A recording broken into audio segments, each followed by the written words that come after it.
2021, NASA awarded SpaceX a grant for $3 billion to build a human landing system for the moon based on the Starship. SpaceX's submission said they would be making the first unmanned landing on the moon in the first quarter of 2024. That's in about 3 months from now. Yeah, let's see what progress SpaceX has made for $3 billion of taxpayers' money.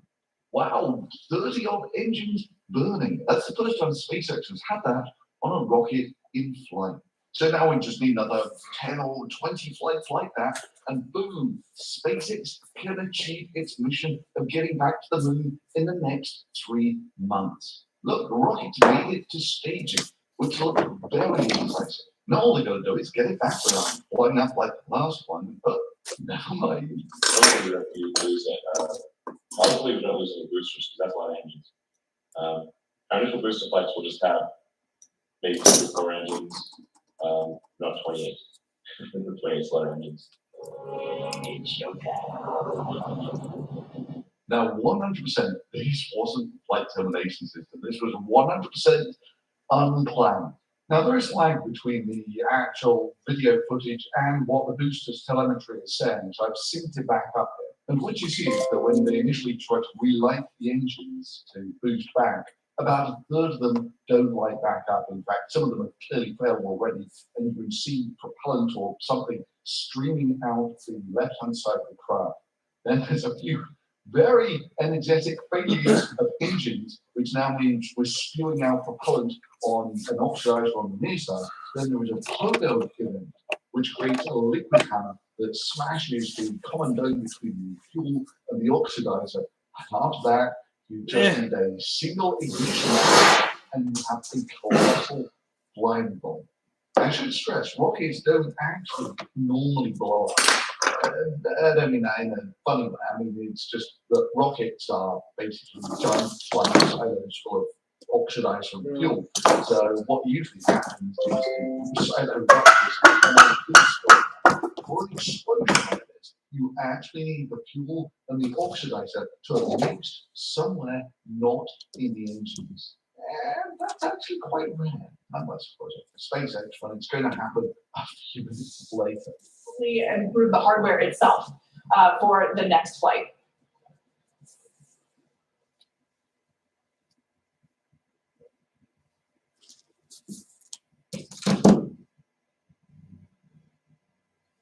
Gosh, that looks kind of familiar. Yeah, so that was the craft blowing up at about the 10-second mark. And we'll stick with the SpaceX feed, because it wouldn't be a SpaceX launch without loads of idiots cheering like morons after their spacecraft has just blown up. They're standing by for a call out here. Coming up on the projected time that ship would shut down its engines.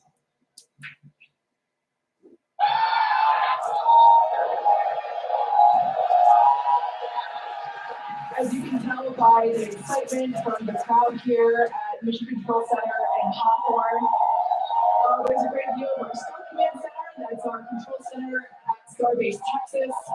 The crowd here, Mission Control Center behind us in Hawthorne. Everyone is super excited. What a successful day this has been so far. Now, to me, it looks like it blew up. But, of course, the people in Mission Control have access to all of the data. So they'll know instantly what's going on with their spacecraft, because all the telemetry that they're getting from it. And I mean, up to this point, major successful milestones through hot staging, which is the big objective today.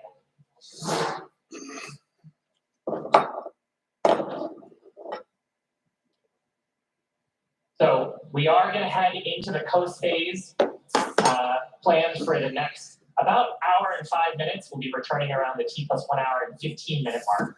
And that's while we're waiting for Starship to continue on to its next step for reentry. We're not totally sure what video we're going to get, and that video comes normally by overflying ground stations, but we don't have a ton along our flight path. So fingers crossed that we will get some via Starlink on this mission since we're testing that out. Well, there it is.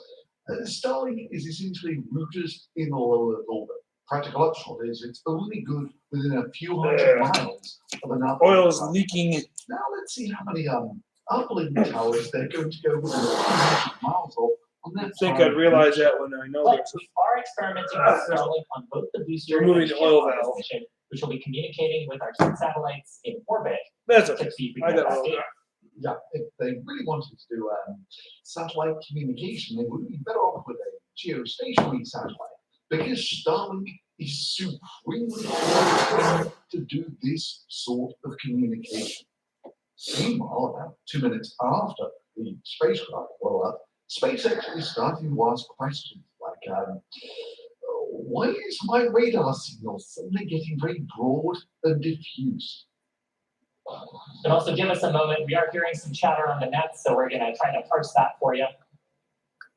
Meanwhile, about 3 minutes after it's blown up, they're still sort of trying to work out is it a spacecraft still? More oil. Comments worker back here in Hawthorne that I went past us. We have lost the data from the second stage. We have heard a call out that we were internal guidance, which means we were getting near the end of the All right. of Starship. But we haven't gotten any more data since then. So we think we may have lost the second stage. So we would not be in the coast phase. We would be able to come back in an hour or so and possibly get ready for reentry. However, what we do know right now is we had an on-time launch at 7 o'clock. Yeah, and about 10 minutes later, it was $1 billion of wreckage raining down on the Gulf of Mexico. Now, come on, how these things cost $1 billion a pop later. But yeah, it was a great improvement over the first flight in the rather than taking 4 minutes to turn a rocket into $1 billion of wreckage. It took 8 minutes. And as any SpaceX fan will tell you, that's an impressive amount of progress for $2 billion. Now, even though we aren't planning recovery, the telemetry and data that we receive all the way to the end of today's mission is really what we're looking for. Guys, the simplest telemetry you can get from a spacecraft is, has it blown up or not?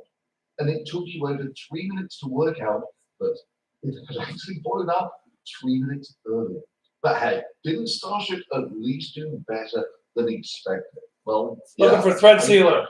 in part due to exceptionally low standards like success is clearing the tower, which was literally their success standards for their first test flight. No, I think that I would just like to say, I really want to lower expectations as much as possible here. And use this as an example of the Soviet Airborne. And that's why I wrote the first thing that I do for engineers, which really was just in our Warsaw pad. Yes, this is Elon Musk comparing his revolutionary rocket to something designed in the Soviet Union with Sligo. Their combined capabilities still resulted in failures by maximum motivation at there were 18. So just please set your expectations for that. Success is not what should be expected tomorrow. That would be the thing. But I do want to remind everyone that everything after clearing the tower was icing on the cake. Not be the first to admit, based on the data that I've previously seen, I expected a second rerun that would go very much like the first, with sort of engine failures going out all over the place. And I'm going to give credit where it's due. They got all of the engines burning, which was an impressive feat of engineering. But in the same breath, let's be realistic about this. We sent 10 odd rockets to the moon flawlessly 50 years ago. And the chasm, the absolute chasm between this and the functional system that was promised. You know, where the actual true believers think Elon Musk was going to deliver this. So SLS, 2 billion per launch, can fly once per year. Starship, 2 million per launch, can fly 3 times per day. So 1,000 times per year. So Starship will be 1 million times, 1,000 times 1,000 more efficient than the SLS. Yeah, in the 4 or so years since Jix One and Sebastian put up this video, The SLS did launch their rocket for $2 billion. We rise together, back to the moon and beyond.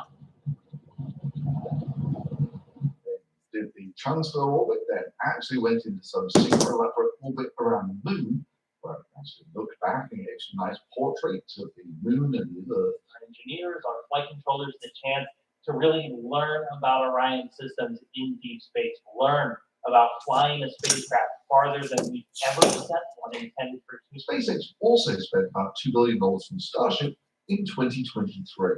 And after that, meanwhile at SpaceX headquarters, they're still not aware that their rocket blew up a couple of minutes ago. Humans. We're going beyond anywhere we ever went for power.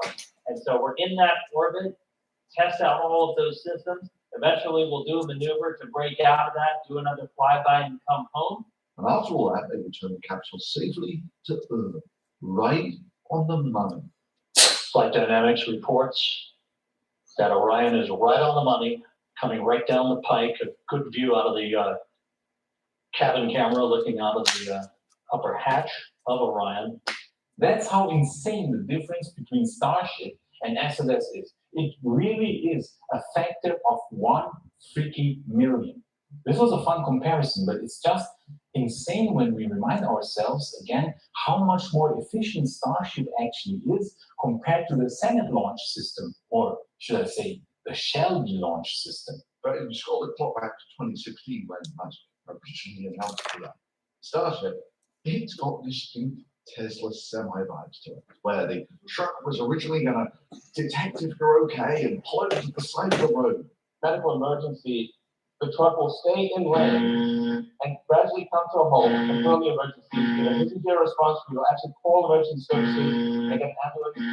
It's going to take care of you, it's going to take care of our cars, it's going to take care of pedestrians. This is a massive increase in safety.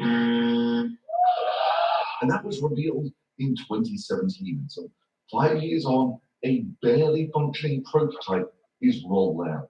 And of course, that was with Musk being the world's greatest genius on the planet. At this point, I think I know more about manufacturing than anyone currently alive on Earth. Incidentally, I should note that all the things that are promised for Starship were originally promised for the Falcon 9.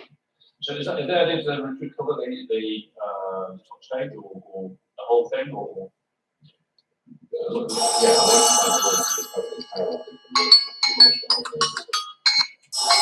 And it is much simpler system. It still took 5 odd years to get to know reliable. And in the end, built something that could be outperformed cost-wise by 1970s, designed by slide rule disposable Soviet rocket.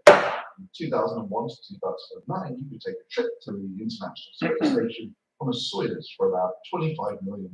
Even inflation adjusting that from 2001 dollars, the worst case scenario, and taking the upper price limit, that's only about $45 million per seat.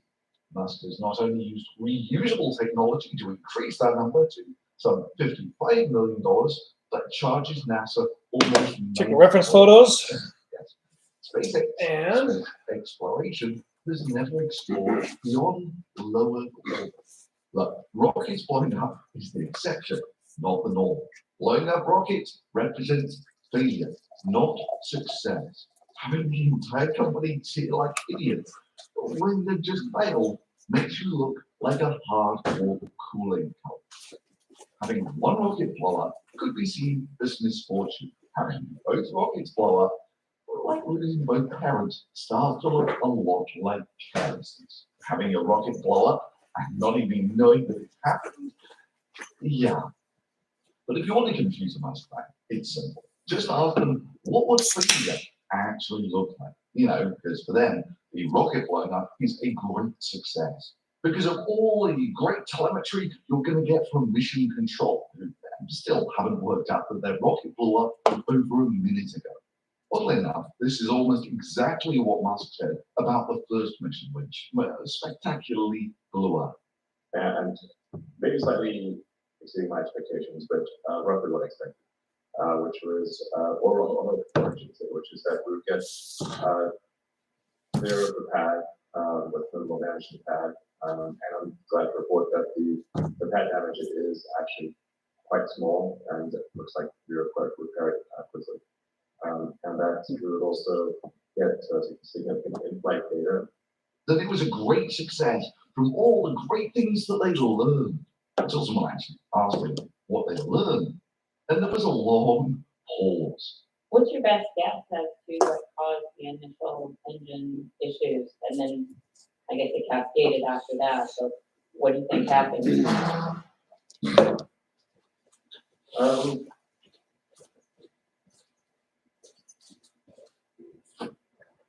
It's not, I think we don't know with certainty that after the rocket failed and we're finding out for a while. And yes, this was SpaceX's assessment after a week of analyzing everything they could. But this is the SpaceX best assessment for a week. Anyway, so something bad happened at T plus 26 seconds. Well, $1 billion of government money well spent. Musk's original projection back in 2016 is they had their new Raptor engine.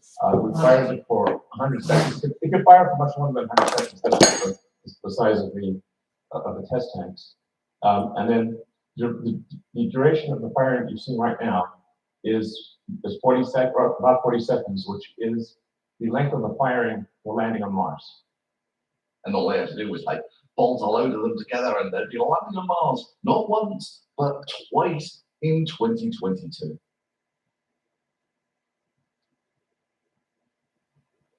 That's not a typo.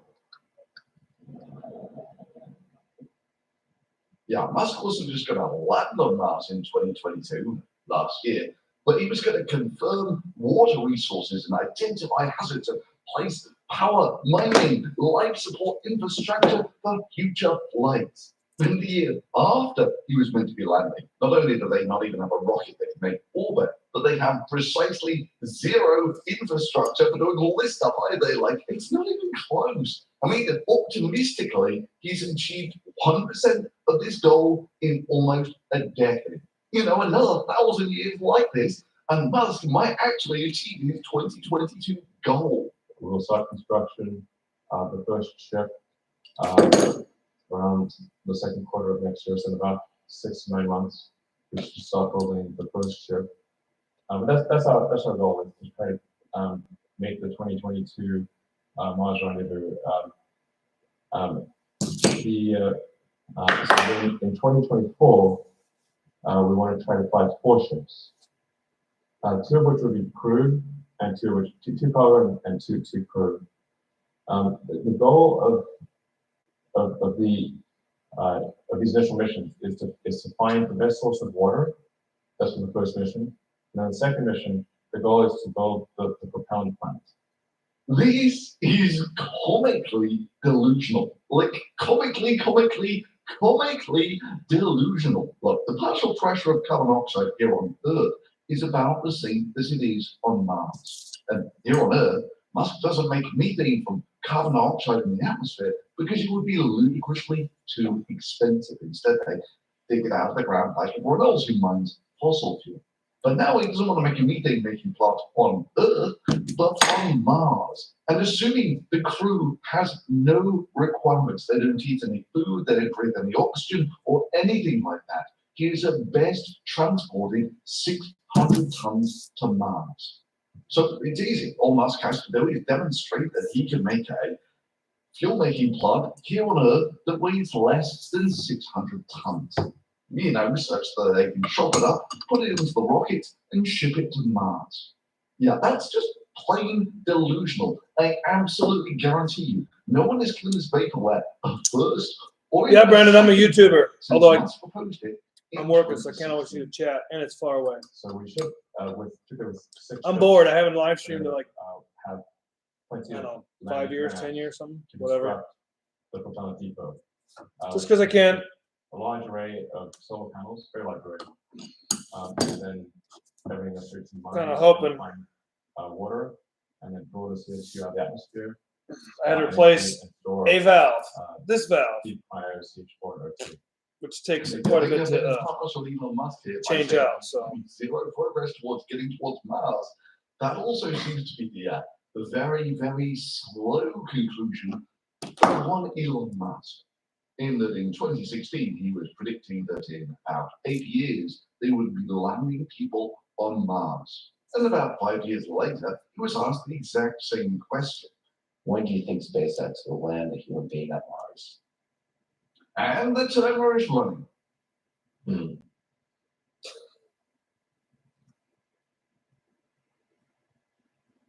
sunshines and rainbows. This was genuinely Sparkles. Musk's response on a problem that he's meant to be dynamically on top of. Or something gay. Best case is about 5 years, worst case 10 years. Look, even if we were just talking about getting to the moon, how far along are we? Well, first of all, you need just to get a flight where you can show you can get the thing up to orbital velocity and get it back again. Incidentally, even if this thing hadn't have blown up, it would have never made re-entry because of all the heat tiles that it lost along the way. Then you actually have to show that you can take a payload to space because currently this thing is apparently doing nothing more than getting itself to orbit, with zero payload. Then you need to be able to recover the booster and the Starship, which is where the fun begins, because now you need to be able to refurbish it and launch it again. Then, of course, you need to be able to do the orbital refueling, which honestly, I don't see as such a great problem, but not the stupid way that Musk seems to want to do it. But whatever. Now you need to be able to get a lunar lander version of Starship. And according to the government reports, fly well over a dozen missions in rapid succession. Then you need to Someone's be able to offended. fire up those Raptors in space and then refire them again to stop in orbit around the moon. Just so you know, this would be a genuine first. When NASA was doing this thing, they went for pressure-fed engines for reliability. They went for the whole failure is not an option thing with redundancy. And in case when you couldn't get redundancy, reliability was king. It was a solitary single one chamber. That chamber either ignited properly and got you the thrust, or it did not. If it did not, Neil and Buzz were dead on the surface. Because there was no backup on them. If for any reason those engines didn't work, everyone died. So there's one time reliable thing that you could use was a pressure-fed engine. Yeah, all of that is gone with Starship. Then they've got to be able to land it and take it off again. Then once you've done all of that, now you've got to take Americans. not a very good storyteller. And all of that has to happen by December 2020. All I can say is Michigan's gay as hell. Celebrating 30 other engines lighting up and burning. I did choose for the chat replay option 2023. because It's like getting all giddy. otherwise it's like a crazy person just talking. The reality randomly. is there is basically zero chance of this merely fulfilling the contract with NASA of landing on the moon by 2025.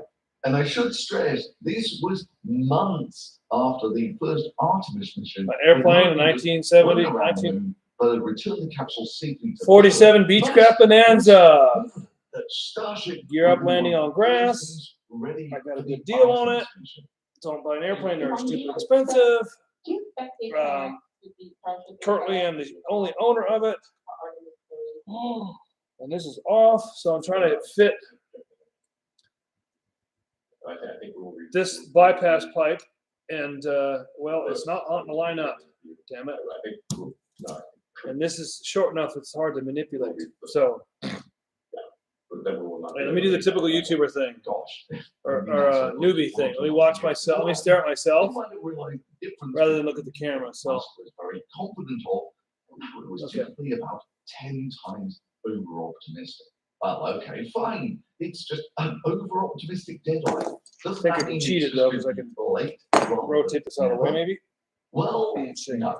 Remember how they rapidly prototyped the Hyperloop into a successful project. Still sounds pretty complicated, Elon. It's like a tube with an air hockey table. It's really. Anyway, back to the airplane. It's old. It's almost airworthy. It's expensive. Slightly. I like it. Hyperloop that built We'll see if I ever fly it, though. That's the SpaceX biggest thing. headquarters was initially cut in half to make way for unsuitable transport. Now, a railway, before being completely cut up and taken away as scrap metal. Or remember how the hyper-efficient wormhole technology was going to fix traffic. I mean, you can think of these like wormholes. Like, oh, I need to get to the other side of LA or New York or whatever, drop down the wormhole, pop out the other side. And in the end, they unveiled a barely functional prototype of slow-moving, chauffeur-driven taxis. and Reaction tunnels. to The something. whole thing is basically a novelty zombie thing under Las Vegas. You ready to press the wall yet? Shit. Well, good, knock on wood, right? That just seems so close. Entrepreneur Elon Musk has spent his life proving people wrong. I tried to do some computer classes, but I was waiting for the teacher, so it didn't really help. Or how it was going to get the hardcore smackdown to gasoline cars. But the point of doing this is to just give a hardcore smackdown to gasoline cars. By putting a 1.5 Oh, well, ton anyone can battery join. in a sports car. There's no problem with that. 600 Like, keep in mind, I can't 620 always see that because I'm looking here working, That's so I look up on the 1,000 computer. calorie range. It'll be the first time an electric vehicle breaks. Ooh, I got 4 people. Electric vehicle will travel more than I'll be the next 1,000 bigger thing. I'll be bigger than Food Pad or something, or T-Series. So stupid that That's what I'll do. years later, Musk is literally saying on Twitter, we could make a 600-mile electric car, but that would make the product worse, as 99% of the time you're carrying around unneeded battery mass, which makes acceleration, handling, and efficiency worse. Yeah, it's hard to know which is worse. The moron saying something stupid, or the morons cheering him for saying something stupid. If you ask people, I say, well, I want, 600 miles range. I'm like, okay, well, that means most of the time you're willing to run a battery pack you're not going to use. So And it'll Rum. slow you down. It'll Yeah. Definitely run. improve handling. yeah, it's It'll like be the first time an electric vehicle breaks 1,000 kilometers. A production electric vehicle will travel more than 1,000 kilometers in a single charge at highway speed. Making a non-functional product doesn't mean that you can simply make the product work later. Just ask Theranos. That iterative approach is a big part of how SpaceX does. Did I ever play development, in and Nintendo it's been the basis 64? for all of the major innovations, including those I've of played Falcon, Nintendo 64 3 times, maybe 4 times in my life. I was not much of a gamer dude. Oh no, No. that never happened. But the fundamental SNES, evolution with Starship is that it's Donkey designed to Kong be a Country, fully, rapidly I would whip your reusable, ass. reliable rocket. That's all there is to it. The exact same claim was made about the Falcon 9 over a decade ago. Guess what? That never happened either. so this is a pivotal breakthrough. So these are the weird jobs that I get, by the way. Some company has to come up with to make that multi-planetary is. This is why people always want me to work on their stuff, because they're like, hey, Marcos, can you figure out what the electrical problem is over there? And they're like, well, it's not the electrical problem, it's something wrong with this thing. We have a design that. And then I'm the one that fixes this thing. Calculations, So- simulations, it does work. All I was trying to do was repair a heat exchanger and refire, That simulation furnace, is most, yeah. and ultimately, the problem turned out that the oil wouldn't shut off all the way. So this would cycle. There's atomized oil and air that comes out this end, and when it would shut down after came to temperature, this was still PP oil out of it. Then it would fill the burner chamber with oil.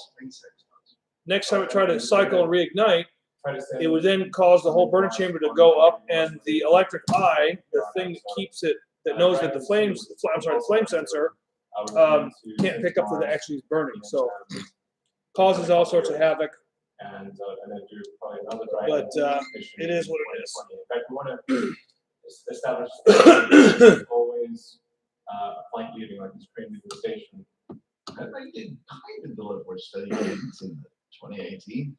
They said no missions to Mars. 2020, they said no missions to Mars. 2022, they said no missions to Mars. 2024, they have no plans of sending anything to Mars. And if you're holding your hopes out for 2026, I think they'll establish their study. So, statements. And after Step all, one's done. Just replace the oil valve. Now I got to replace the air valve. But I got to reassemble everything. Right? Nope. After 5 or so years, they just Austin was in the chat. with the current Talk rate amongst of yourself. progress on the Starship, they will be bankrupt long before they ever get to a working system.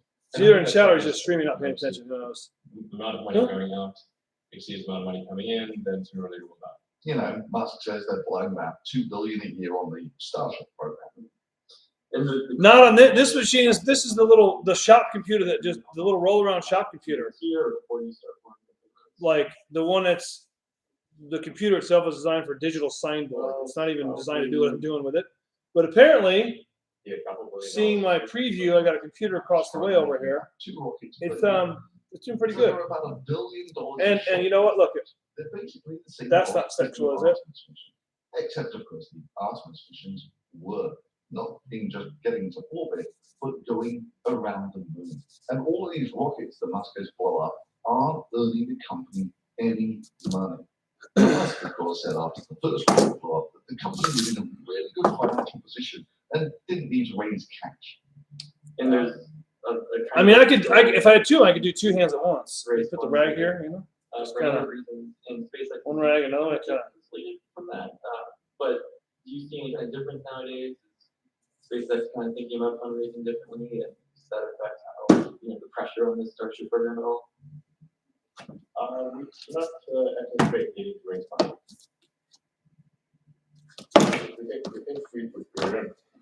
We don't think we need to raise money. So, of course, a few months later, they realized, actually, yeah, we desperately need more money. And now they've just cemented the idea that SpaceX is literally a money-burning party, where they've thus far burned $10 billion of investor money by saying that next year they want to raise another $1 billion or so of investors. Now, Musk did put in $100 or so million to start SpaceX. But of the $10 or so billion of investor money that it's burned, that means that only 1% of it will ever actually be on Musk's money. Musk is an expert in spending other people's money. Musk is rich. Can you hear what's going on in the background? And Elizabeth Holmes were rich. Not because they ever actually earned any money, but because people wanted something valuable in the mystery. If I'm going to stream anything, it's going to be flying a real freaking airplane. Screw a simulator. Shit. He could easily afford all this. After all, he lost $20 billion buying Twitter. This is nothing compared to that. Yeah, the argument's so self-defeating, it's difficult to know where to begin. I mean, let's just start with, if he's so rich, why did he need to borrow $1 billion from SpaceX? And why would he keep needing funding rounds to spend other people's money if he really was that rich? But whatever, let's say based on how long it took him to get the Falcon 9 kind of working as a partially reusable system, that it takes them twice as long to get the Starship working. About 10 years or so. And at the current rate of cash burn, that's going to be about $20 billion. And if you think those numbers are crazy, Musk reckons that it's going to cost $5 to $10 billion in that. Reality Corp said in the recent court filing that their Favorite car? Is this for me? Favorite car of all time? $1 billion. I don't know. Full size cars from the 60s and 70s. Being able to fly as safely. I currently have not one but two But really need to get rapid. full size cars from the 70s, which I like a lot. Just as is the case with aircraft. Aircraft are rapidly reusable. Land is 747 and take off, an hour and a half later. And you should be able to do that with rocket too. I've got to push this one. Forward, reusability, we don't believe it really counts unless you can turn it around as rapidly or almost as rapidly as you turn around an aircraft. You don't, basically you land the system, you land the stage, you do some brief but important critical checks and inspections, you refuel and you rego.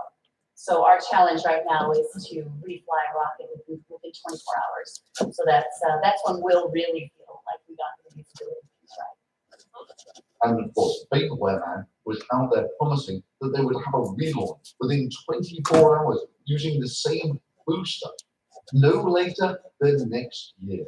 It will, of course, surprise precisely no one at this point that goal wasn't met. Indeed, it's never been met. The fastest reuse of one of their Falcon 9 boosters is about a month, only somewhat faster than the fastest reflight of the shuttle. And that was after about a decade of trial. And even if you just take those numbers and apply them directly Oh, to the shit. super, it won't, it says more engine. But whatever, let's say it can fly once per month. Merely to fuel up the Starship to get it from low Earth orbit to the moon will take, what was it, high teens numbers of refueling flights. So that's somewhat over a year before you can test any of the lunar missions. And another year before you can actually put people on. And that's even if it worked flawlessly now. How many times I've seen Queensryche? Oh shit. Queensryche, I've probably seen him at least 3 times slower. So at least 6 times, 5 times. I don't know, a lot. Ask well, we'll ask Brandon because then he'll reveal the truth. I've been to Queensryche as many times in the last 5 years that Brandon's been to Queensryche. A functional system. And even Pretty if, much. like the Falcon booster, they can eventually make part of it kind of reusable. Took them out. Now I gotta find something to clean. I gotta clean the shaft here. The shaft. This Well, and I so gotta let's clean say it after 10 really, years, really good here. So they can now make clean good it. on fulfilling a NASA contract for $3 billion and then go on to make a profit, right? Except no, the launch market is tiny compared to these development costs. Well, Musk talks about going to Mars. So let's see what the launch costs to go to Mars are like. Say, for instance, the Perseverance rover, which was an amazing success. The mission cost I can clean this shaft. The problem is launch costs about $250 million. So roughly 10%. most people are not gonna like the fact that I'm using sandpaper to do so. Almost like there's more to space exploration than just building big rockets. I'm not And gonna that get any happens seen sand. with most Oh, of the satellite launches, where the cost of the satellite dwarfs the launch. tape here. Dirt out. Which brings the blow on top of the SpaceX rocket. Cost of building the satellite about $200 million. Launch costs about a quarter of that. And only a fraction of that would have actually been profit for SpaceX. Whatever, 10 odd million per flight or something. The bottom line is there isn't a lot of money to be made by launching satellites. They can never make back the development costs. Basically, even if this thing works, it's a bridge to absolutely nowhere. You only have to contrast how Musk sold going to Mars in 2017 compared to 2022. I mean, in order to make it appealing, and increase the portion of the Venn diagram where people actually want to go, it's going to be really fun and exciting, and it can't feel cramped or boring. So the crew That is Thunderfoot. compartment is set up so that you can do zero-G games, float around, maybe like movies. There's one of his videos on cabin, the follies of Elon Musk. Oh, restaurant. too much oil. Will be, Darn it. like really fun to go. Excellent. I mean, that's a functioning sales pitch to turn space travel for something that's difficult, hard, will probably kill you into basically a cruise on a luxury liner where there will be restaurants and zero-G games. That is something that people might pay for because people won't fork out hundreds of millions of dollars to spend their lives in conditions worse than you would get in a supermax prison. And Musk hits the nail right on the head when he says it can't be cramped because the entire business model would blow up harder than a Starship on its maiden voyage if it were. If the trip to Mars was cramped and difficult, Starship would be in a no-win condition. So they try to build a house out of burning wood. If the conditions were cramped and difficult, Starship would officially become the chocolate frying pan of rockets, built for a market that doesn't exist. Sorry, what's that? Musk has updated his opinion of what the trip to Mars will be like. It can't feel cramped or boring. So, the sales pitch for going to Mars is that it's going to be cramped. Our compartment is set up so that you can do zero-G games, you can float around, maybe like movies, lecture calls, dangerous, difficult, very hard work. And like I said, I'm an optimist. You might die, and that's the selfish. The cabins a restaurant. It'll be like really fun. Smithers, I am beginning to think that Homer Simpson was not the brilliant tactician I thought he was. So we're far from being some sort of. Did Oswald act alone? It will be extremely difficult. Any relation? First of all, see, And, any relation to Thundercat? Why are we doing I all mean, it this? could be. Why do we It all do depends on this what is a big? fan of Why in the should it 80s. be reusable so quickly? And that answer goes back to SpaceX's mission, which is to make. Did Oswald act alone or was he an ensemble? We aren't The guy was a building new frickin' space expert craft. We're shooter. changing what it means to Pretty go to sure space. It's he acted alone. By building the most Well, that doesn't mean I'm powerful rocket right, ever flown. but he was a pretty damn good shot. very hard. But that doesn't mean that And the designed to carry the government- people, cargo, habitats, satellites, and more. doesn't mean the government didn't know about what was about to happen and just kind of let it happen. Dreams of exploration will You might die. no longer exceed our grasp. And this mission continues with flights Ugh. like today's integrated test. Incredible views of our super heavy booster. And That's the subject. Yeah, it would be like asking people to spend the rest of their lives in the hardest prison that you can imagine. That's someplace truly like Trooper Mark's prison. No daylight. Oh yeah, high marking score. $1,000. Very good shot. And the rifle that Oswald was using was actually very capable of making shots like that consistently. Then Elon Musk's entire plan to colonize Mars is. So, but again, it doesn't mean that the government didn't know what he was doing. I mean, he went to Russia, asked to kind of become a member, and they're like, yeah, fuck off, you're weird. I've only been in the parking lot. So Tom Colvin and I had a layover in Dallas. We went to Daily Plaza or Dealey Plaza or where the heck you want to call it.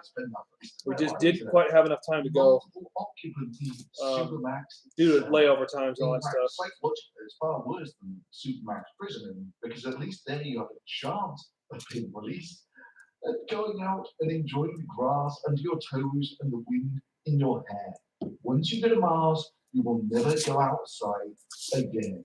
The people who go to Mars will be stuck in that prison cell for the rest of their lives. We just need a few billion more dollars to build a rocket to take people there. And if that sounds like a great business venture that you would like to invest in, I've got some great news for you. And SpaceX will happily take your money. What's the next investment now? Now, at this point, someone's going to say in the comments, but Elon Musk never said that we've done our own brains with Starship. No, not yet. But he will. He will. And that was today's video. Hope you enjoyed it. Thumbs up. If you really enjoyed it, please support me through Patreon. After all, money seems to have lost a bit there. Then it will fly up $1 billion or so dollars of investor taxpayer money over the Gulf of Mexico. And that's ever. Thanks for watching. Exciting plans for me are work.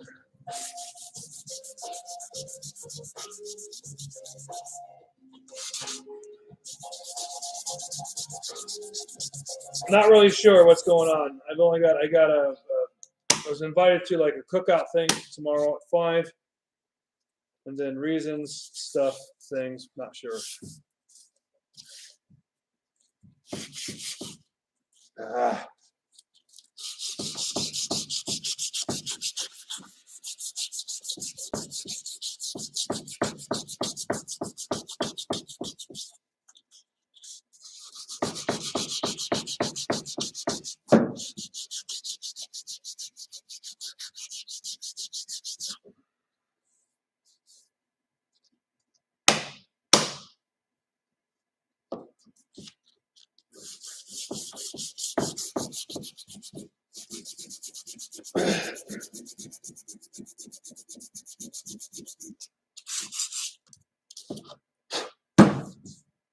See? Nice clean shaft. Right? Versus a dirty shaft. Dirty shaft.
No comment on the new computer thing.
Yes, Will, you must.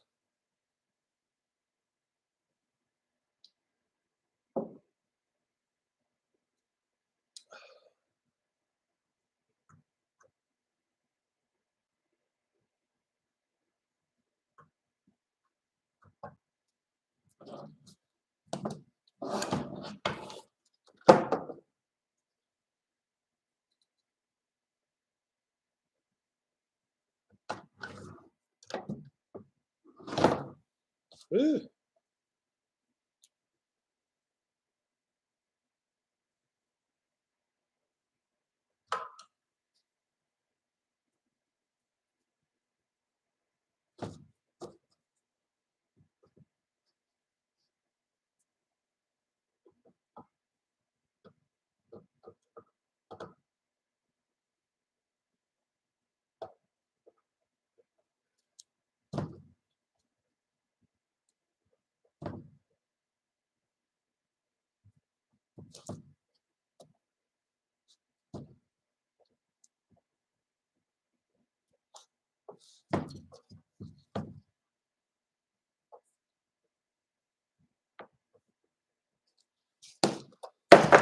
The moment of truth is, will this big ass electromagnet fit in the space where the little one needs to fit? So the old looks like this. The new looks like this.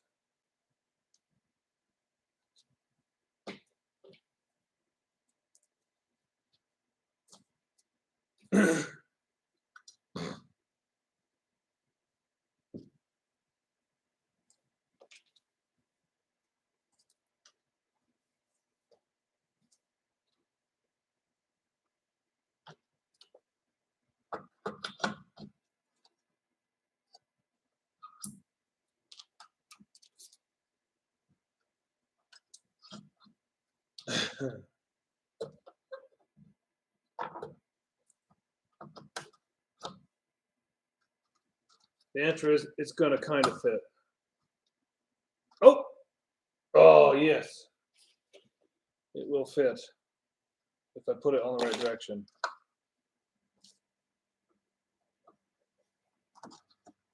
Kind of goes this way.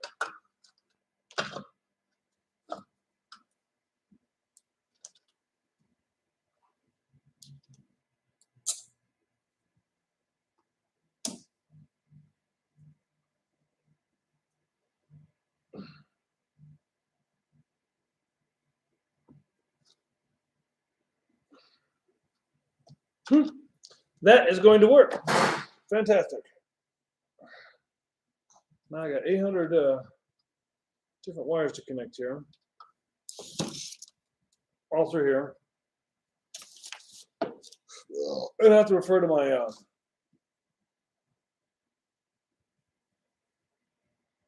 something work on my building.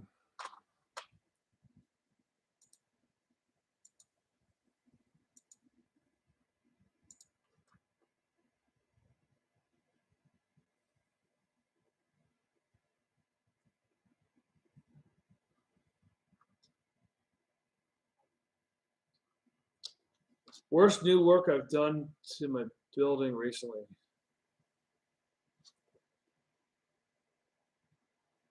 Well, it all sucks. But I've cleared out, you can't see behind me that direction. I've actually cleaned out like that way.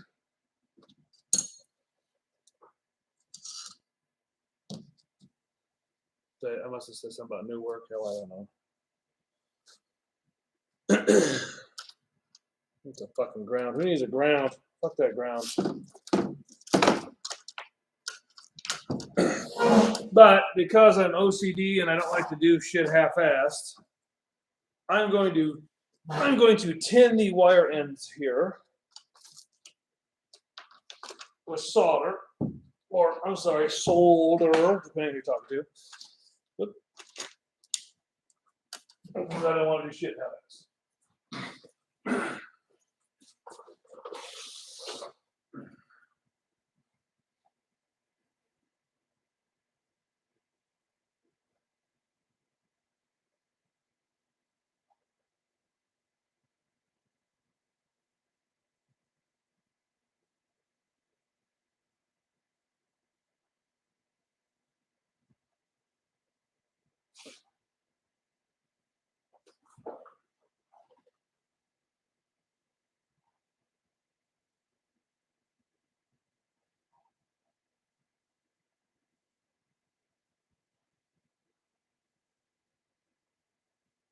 This is the second part of the testimony of the new CEO of FTX, John Ray. Get some stuff going in the background here. Let me this hole. All right, that's good. As I'm recording this, SBF is still out on bail. He has his own Substack, he has a Twitter account. I saw a few leaked messages, so he's actually contacting witnesses and people who were involved in FTX, trying to influence them, trying to get in touch. So he's working hard in the background. What is funny is the latest news I read is that FTX actually asked the politicians that SBF donated money to give the money back, which is really funny because he donated millions, including Democrats, Republicans in the US. I think the Biden campaign was the second largest donor. It will be really interesting to see how that pans out. I don't like politicians These are hella long compared to the originals. Who has to give the money back? If there's going to be legal action, it's going to be taken. I've read some things, so this would be interesting to see. In this video, I'm going to revisit the New York Times interview. This was right in the beginning. He was still in the Bahamas. This was before he was arrested in the Bahamas for the first time, and before he was extradited to the US, and then obviously released on bail. So this was the first real interview, the first mainstream media interview with the New York Times that kind of started his whole media run. Then he did all the other podcasts and all the other interviews.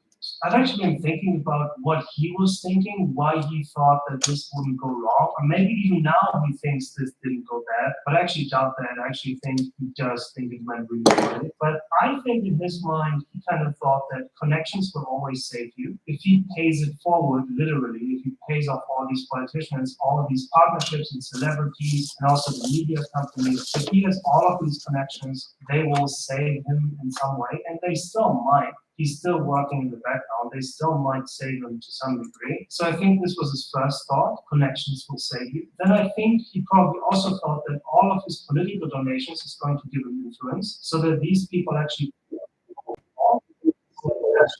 because he paid them, which might be true, might not be true. Maybe the whole process of him being arrested right before he was supposed to give the testimony was kind of him pulling a stunt, where he had people pull strings in the background. I don't know, maybe people were trying to protect him against his own will or following his own will. Then this is a big one that I think a lot of fraudsters fall into. They think that they can be too big to fail.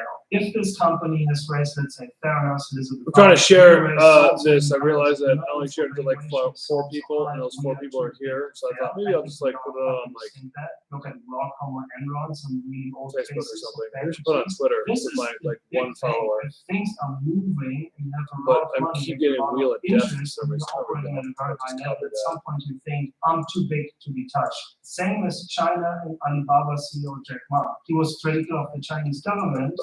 All right, so current main car. Current main car is a 2001 Ford E450 So that's the same, I think I'm too big to fail. bus, like shuttle bus. And I think a pretty dumb one is that he probably thought that crypto wouldn't crash to that degree, that this was possible. Obviously, if you look at the history of crypto, you should realize that there's always cycles and there are always horrible crashes. But you could say the same thing about Three Arrows Capital, who also didn't think that this would go so long. So a lot of large companies in the crypto industry thought this would be Generic possible, post, no especially title. those who were in the area of lending money or taking I like service bets. These companies, they thought this couldn't go all the way. And the last illusion, if you don't keep proper books, you can't be found out. He didn't really SAWS, keep proper S-A-W-S, books. S-A-W-S. SAWS. SAWS. He probably thought that if there's no definite proof that he willingly committed fraud, he can talk his way out of everything. I like him. He's a PhD. He's a chemistry PhD, but he's no dummy. He's really good at what he does. I found him when I was well, still kind of am listening to all the craziness and all the stupid stuff that Elizabeth Holmes has done. That means whatever happened, whenever it happened, I had a duty, to all of our stakeholders, to our customers, our creditors, I had a duty to our employees, to our investors, and in the regular. Yeah, the solder in bags so it doesn't right oxidize. the right thing happened at the company. I don't know why I don't have a Ziploc baggie, but it's in the baggie. I made a lot of mistakes are things I wouldn't give anything to do over again. Since I don't have my helping hands, but I got a set of pliers, I just kind of go like so. Oops. I was excited about the prospects of FTX a month ago. I saw it as a thriving, growing business. I was shocked by what happened this month, and reconstructing it. Were the things I wish I had done differently. He appears so convincing, honestly. The way he says that, I was completely shocked what happened. You are not the 90% owner of Alameda Research and the CEO and founder of FTX, and then you're, oh my God, I'm completely shocked at what happened. You are the one person who should know before the public knows, but he's presenting it as if his car is falling off the cliff. He leaves the car, goes into the crowd, and then stands up with people in the crowd and says, I have no idea this is going to happen. Ground wire, I gotta figure out what to do with it. You're not the person outside the crowd. I guess I will solder it and then I'll find it. It's crazy. But he's really pretending to be a little boy. He made a mistake and he's apologizing like a big boy. He says, look, I made mistakes. I think I really did wrong. I was completely amazed. I was completely baffled that this happened. Wow, that was crazy. Let's move on. He's going back to the table, the whole confidence thing. And again, just shifting the blame. I always find interesting how he didn't really get to shift the blame. We haven't seen the cat fight between all of the founders, all of the management team, where Caroline Ellison and SBF are all fighting against each other. Because he still says that it was his responsibility that the right things happened at the company, which means that it wasn't his fault. He didn't do anything. He didn't control his people correctly. The people are at fault. He always uses the same language. It's toned it down now. Now he's mostly blaming the new CEO, John Ray, and this is the law firm behind him. And he's saying that FTX arrests would be solvent and they're actually seeing the money because they paid their legal fees with customer funds, which honestly probably is true. Because how do you get the legal fees from FTX? I can see why they have to do that because somehow they have to pay the legal fees. I guess you could expect the government to pay. I'm like the least interesting person ever. The incentive to make sure that all the is healthy. Imagine FTX has failed, and instead of the money having to come from FTX for the legal fees, it comes from the government. Now the government actually would have an incentive to make sure that all the companies, let's say, operating in the US would not be fraudulent. They couldn't just ignore them. They couldn't just take them to legal without asking questions. But that's an interesting thought. Who should pay for the legal fees? Because right now it seems like it is customer funds because FTX probably doesn't have any other money. So this kind of messed up as well. But this doesn't mean that SBF is innocent in any way. Just because his mess is cleaned up in a messy way doesn't make his mess less bad. I'm the dude that did Equus. It's funny, or does that? I haven't seen Equus. I haven't seen it. Oh no, Danny Radcliffe got naked necklace. The subject line Apparently. is Sam Bankman-Fried stole $2 million from him. Says Andrew, Can you please ask SPF why he decided to steal my life savings? And the $10 billion we want from customers to give to his hedge fund, Alameda. Can you ask him why his hedge fund was leveraging wrong all of these S coins? I'm gonna keep it polite with the kids. Shift coins is what he's talking about. Here you can see how he's acting. SPF, in my opinion, definitely is acting. Because as soon as he comes to He's fucking smiling. I don't know if you heard what was just said. He's freaking smiling. He knew that this is the cue. As soon as he heard someone lost their life savings, this was his acting cue. He looked down and he looked like this is a sad moment. He has to take a second to make sure that, okay, this is the emotional topic. But as soon as he makes the joke about the S coin, because he didn't want to say shit coin, because he didn't want to be demonetized, as I might be, but he makes a joke. So it's a very mild joke. But the topic is still that, right? But now you can see how it's acting. Because as soon as he cracks the joke, he cracks his head and suddenly starts laughing. This is a sad topic. Let's say you go to a doctor with someone, even if you just barely know the person's in acquaintance, and they're diagnosed with cancer right in front of you, and then the doctor cracks the joke, you're not going to be the one who's like, oh, this is hilarious, you're going to laugh loudly. You're still going to look at that person, how are they taking it, because it's not about you. You shouldn't laugh in a situation that's already sad, but the way he brings that, this tells me that he really doesn't care. Which obviously a lot of CEOs probably wouldn't care, even the ones that are not following them. But still, we all know he's acting.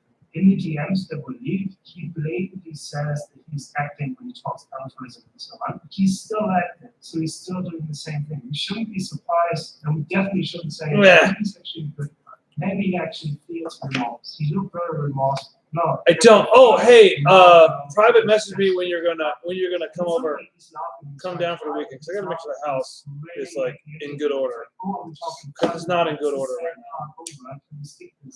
If I had caused someone to lose their life savings, Now what I have to do is cheat, and with all these wires that have to be connected here, I must look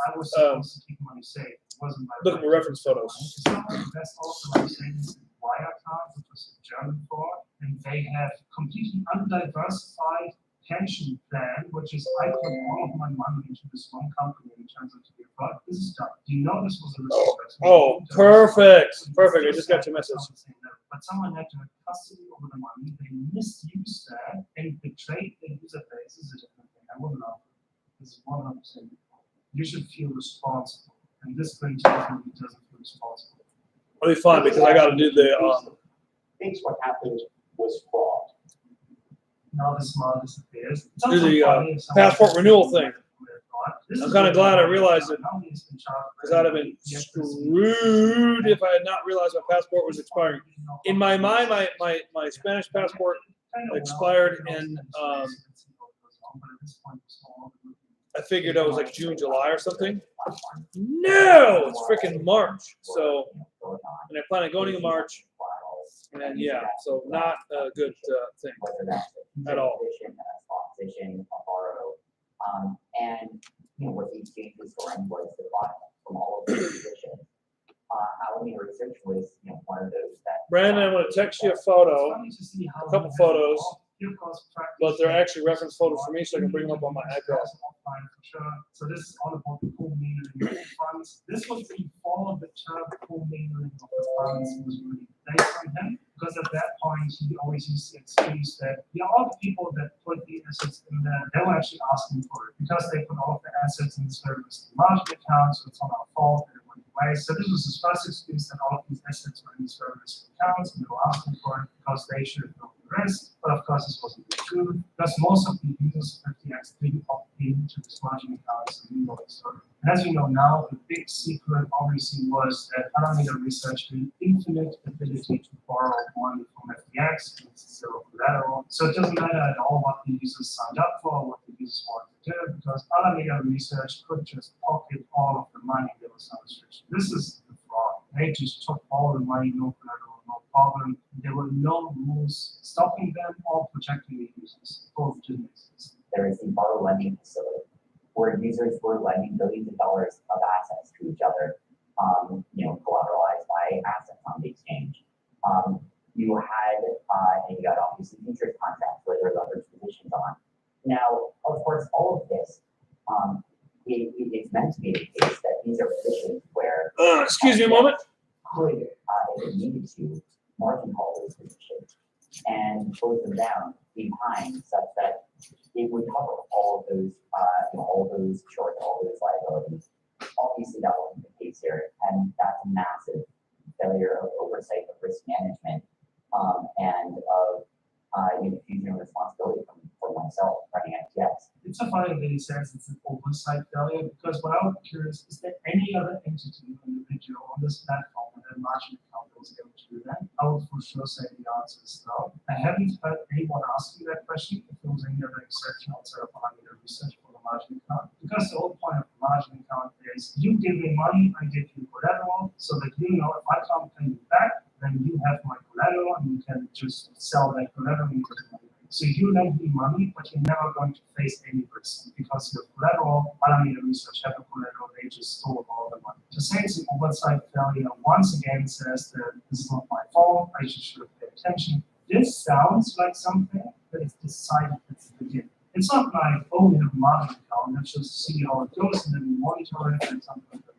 Because if you think about it, they have all of these numbers on the database, how much money did Alameda Research borrow, how much collaterals, and they have all of these numbers. It was just a software backdoor that for sure had to be introduced. Because if you have some simple software that checks these accounts, if there's enough collateral, this should be used for everything, but Alameda Research had an exception. So my question would be, was there any other entity that was also under collateralized? Again, someone tweeted the remix of SPF talking about the forward lending facility because he has this weird rhythm when he's talking. Oh, I'm doing good. I got 5 people now. That's great. And I'm getting messages. Someone has to do a remix when he talks about the forward lending facility, That I really like, but I can't really show them. Risk management. And I would also be very curious to know who was responsible for these margin account checks or for, let's say, the oversight of margin accounts. And wasn't all of this software driven? Because if all of that is software driven, then it's an obvious fraud, which it is, But he's pretending that a software company has a monkey in the basement who actually manually has to track all of these things. Of course, for something like a margin account, you don't have software check that. Because this is a very easy thing to do. If you're working as an exchange, in essence, all day.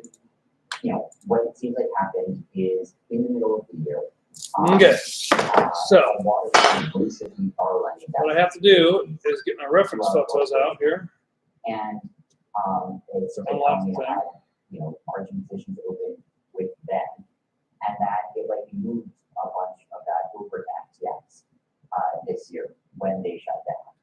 And that means, I think it was over collateralized positions. But positions that all substantial size, and substantial US dollar size on the borrowed side. This is such an interesting detail because what he's saying is Alameda Research, this is not completely independent from it. Just Alameda Research had margin accounts with other entities. These margin accounts with other entities had to be closed down. But if these margin accounts were closed down, it basically means either Alameda Research gives the money back to them, or these entities are going to liquidate and that Alameda Research gave. So they have 2 options: pay back, or we sell your collateral and get our money back this way. And what SPF is kind of glossing over is they're saying that we took these margin accounts. What in the hell is this connected to? We just took them in. But that means that they basically bought out Alameda Research. According to SPF, these 2 companies are completely separate. Alameda Research on the other side of FTX. So why would they buy out Alameda Research that different margin accounts and take all? Yay! There's a reference photo. Why would they buy them out? And this goes back to them holding FTT, this token, FTX token, or FTT. They held that as collateral. And if Alameda Research was forced to liquidate all of the collateral that they had, then FTX would suffer because this would drop their own token price. But of course, this later happened when CZ is tweeted. So they were trying to avoid that. But I think Right, that's about an ounce, right? For For a drink, you usually put ounce and a half. I think this is where everything went wrong. Because they already started out knowing that no matter what, Alameda Research, their collateral can't be liquidated. Otherwise, it would fine. If there was no problem in Alameda Research liquidating the collateral, they wouldn't have bought them out. So they had a vested interest to make sure that this collateral is not liquidated. So when they took them in, it was the obvious next step to make sure that their collateral is not liquidated. So he says that this was over collateralized, meaning that they had way more collateral than whatever, which obviously we know isn't true. But this was the first sign of problem. there's no reason to buy them out and to take them in and to then suddenly liquidate the collateral. You wouldn't do that. And this is the point where an unlimited ability to borrow money inside of Alameda from FTX. So for sure, you're not going to be the one who's liquidating. But it sounds like it's fair to say that there was always a connection between Alameda and FTX, and almost, I mean, not almost, but from the very, very beginning, and it never really stopped. Well, I think it had been, in some ways, reducing. I mean, when you go back to 2019, Alameda and FTX were very connected in a number of ways. One of these was that Alameda was the primary liquidity provider on FTX. It was 40-something% of volume. It was the backstop liquidity provider. Staring at my reference photos to get these connected in the right spots. 2% volume. Backstop liquidity providers.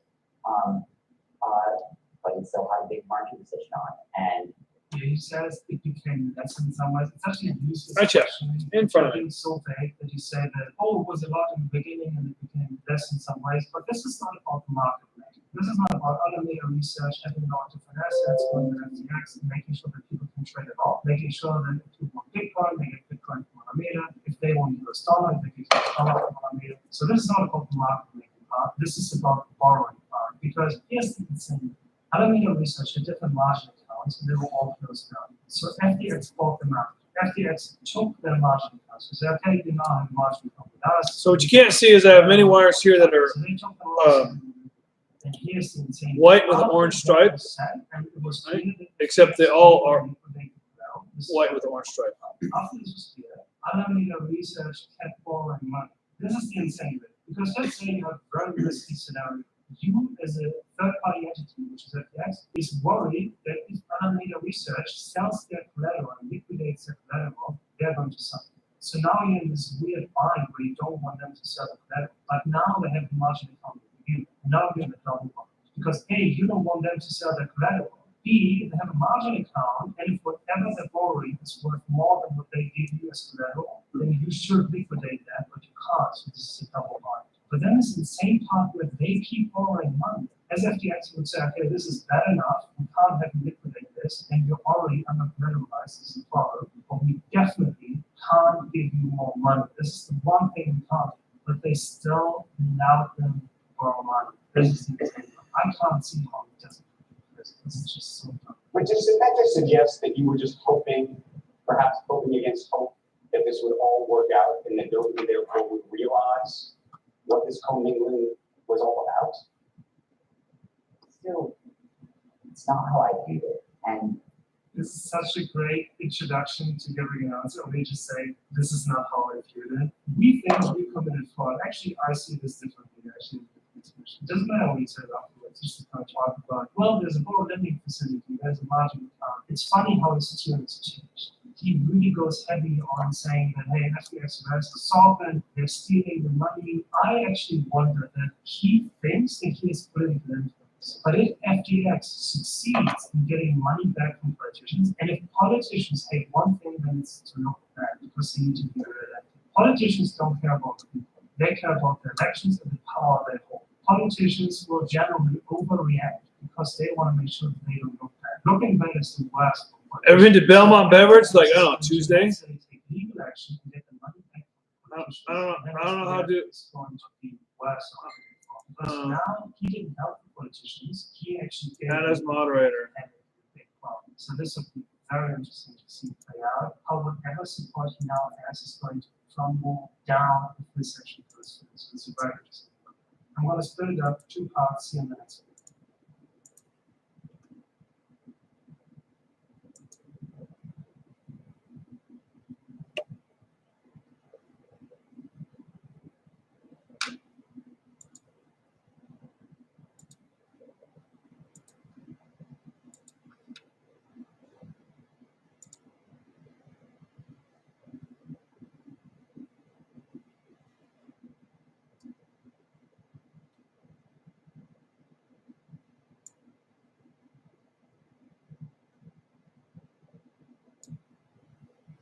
Evelyn, oh, they care. On Bluffton, what about check the one on check the Belmont Beverage on It's on Jefferson, Broadway and Jefferson. I don't know the address off the top of my head. Probably in the well, fuck, I don't know. Doesn't matter.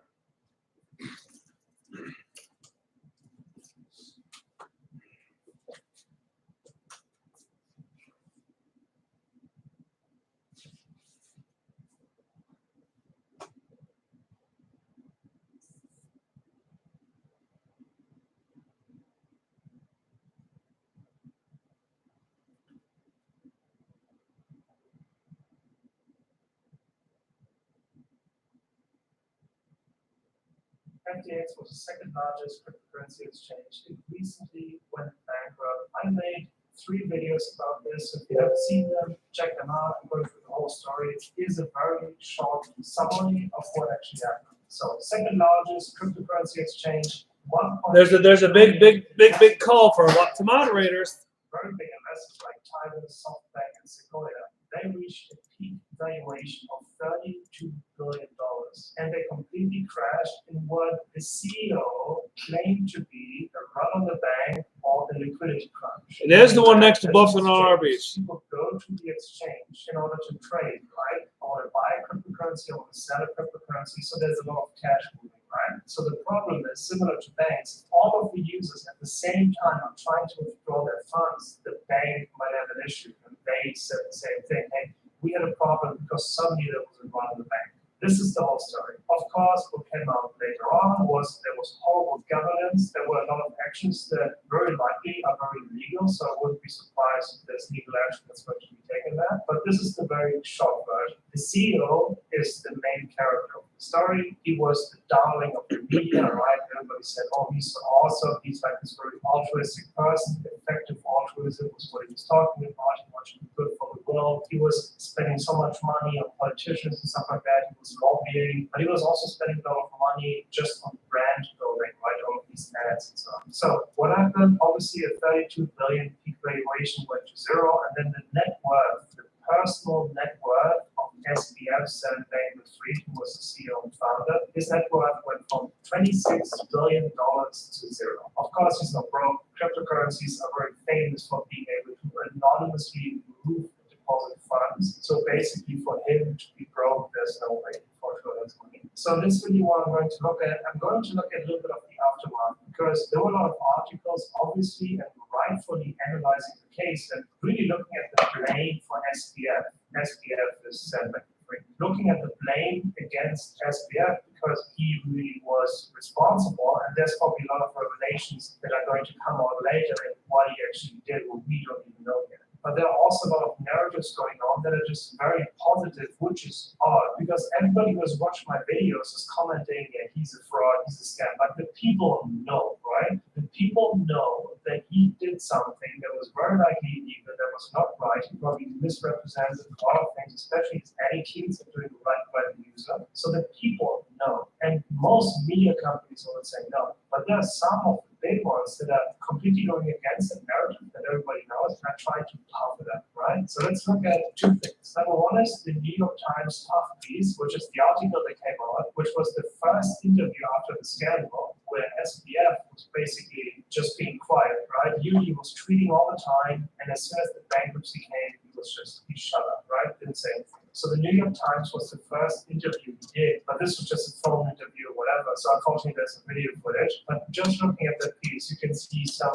wonderful gaslighting, trying to change the past, right? Trying to tell you that something that happened was actually happening for a different reason, or happened different than you remember it, or happened for a different cause, or whatever. So this is obvious gaslighting. Actually, what happened is like you can really learn something about gaslighting just from reading the New York Times article, and then also the letter that he wrote to his staff. So this whole thing, both articles and both texts are masterclass in how to gaslight your user base, or how to gaslight your public. Trying to change reality, trying to change and rewrite the past. So let's start with the New York Times article. This was from November 14th. So this was the first thing that came out. I think they were kind of testing the water.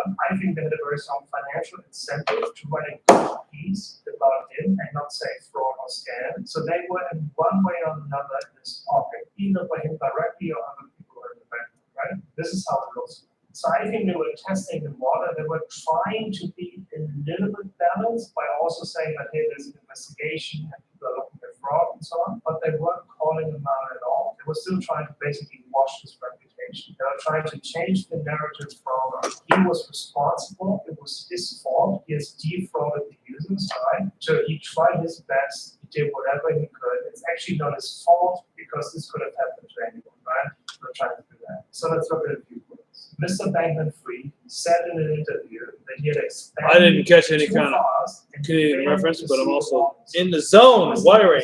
He did the right thing. He was expanding, but he was just a little bit off, right? He was trying to do the right things. It was just a tiny bit off, and this is why he failed to see the warning signs. So this is just a tagline, right? This is the calculator. This is what they put basically on the front page. He expanded too fast and failed to see the warning signs. If you fail to see the warning signs, you're not responsible. Because someone who has to see warning signs means that they are external, right? It's not like I'm doing something which it should. He, in my opinion, shouldn't have given funds from one company to another company and then later on be in a crunch because he doesn't have the funds available, right? I think this was a bad idea, and I think it's also probably legal. I'm not an expert, but I think that was a bad idea. This is not a warning sign. This is an action that he has taken he shouldn't have taken. And then also, for him to have most of his collateral in crypto, right? This is also not a warning sign because crypto is a highly volatile asset. Even the least volatile ones have issues. For example, Terra Luna, right? Stablecoin going to zero. It should have been the most stable one going to zero. So there's a difference between failing to see the warning signs and committing action. So this is obviously why the New York Times is some really strong gaslighting and trying to rewrite this, right? In less than a week, the cryptocurrency billionaire Sam Bankman-Fried went from industry leader to industry villain, lost most of his fortune, saw his $32 billion company plunge into bankruptcy, and became the target of investigations. So again, it's the language, right? It's not that you're being investigated, it's you become the target of investigations. It's always very passive. Generally, how we say target, obviously, it's usually in a malicious way, right? We are targeted by hackers, for example. Or you're targeted by corrupt policemen, right? It's usually not a good thing. For example, if I tell you, let's say a girl goes to a beauty pageant or something, and then you say she's targeted by the jury, this is never a good thing. Became the target of investigations by the Securities and Exchange Commission and the Justice Department. It's always this language becoming a target, right? He is the victim. He's becoming a target of investigations. The language is obvious, right? The empire built by Mr. Bankman-Fried was once compared to titans of finance like John Morgan and Warren Buffett. Collapsed last week after a run on deposits left his crypto exchange, FTX, with an $8 billion shortfall, forcing him to file for bankruptcy. So here we already go to the run on the bank. So the run on the bank narrative, I said in my last video, is so popular, right? Because Enron said the same thing. If you have some type of scam going on, and the scam is about you inflating your value, whatever it is, you can say Bernie Madoff. Bernie Madoff took money from investors, pretended that he was actually investing that money, and then obviously claimed that he had higher returns. And if an investor asked for money back, he would give them the money of other investors. So he never invested money. What he did is he gave investors the money of other investors. So this is a Ponzi scheme, right? So he could say, if no investor ever had tried to get their money back, this would have never happened, right? So Bernie Madoff could arguably say that this was a run on the bank too. If no one had come, then it would have never been revealed that I was inflating the value of my fund. Because as he was talking to investors, of course, he always claimed that his fund was growing bigger and bigger and bigger because of his good investments, right? But this obviously wasn't true because it was never See the wire? inflating the value. I don't have I got multicam software, but no multicam. And this little pooper. What They were making up the value of certain assets, what putting them on the balance sheet as an actual quality value. So or whatever is this able to stream? Because this thing's connected via Wi-Fi. They were basically putting money with it, right? So when that We gotta figure out where this wire goes. obviously they could say the same thing. And our stock price fell. This was a ground on the bank. It's a ground on the bank. I just want the money back, right? Yeah, but you inflated the value. So now you look at crypto in of itself. Obviously, crypto is super, super volatile. So if you have collateral, which means that if you borrow money from someone, they want to know that in the worst case, you have some collateral which they could claim if you can't pay them back, very obvious example is if you have a house and then you want to borrow money from the bank, let's say, they say, we want to take your house as collateral. If you're broke, you can't pay us back, we have your house, right? But if the collateral is not a house, which is obviously not going to disappear very soon, right? If it's not a house, but let's say the collateral is a cryptocurrency where the value changes drastically and some value can just go to zero. The value of the house is not just going to go to zero as long as the house is going to exist, right? Also, there's land that the house is standing on, but a cryptocurrency can go to zero. So they had most of their collateral as cryptocurrency. And when the market changed, this just dried up. And now combine that to a lot of loans they have taken in real money.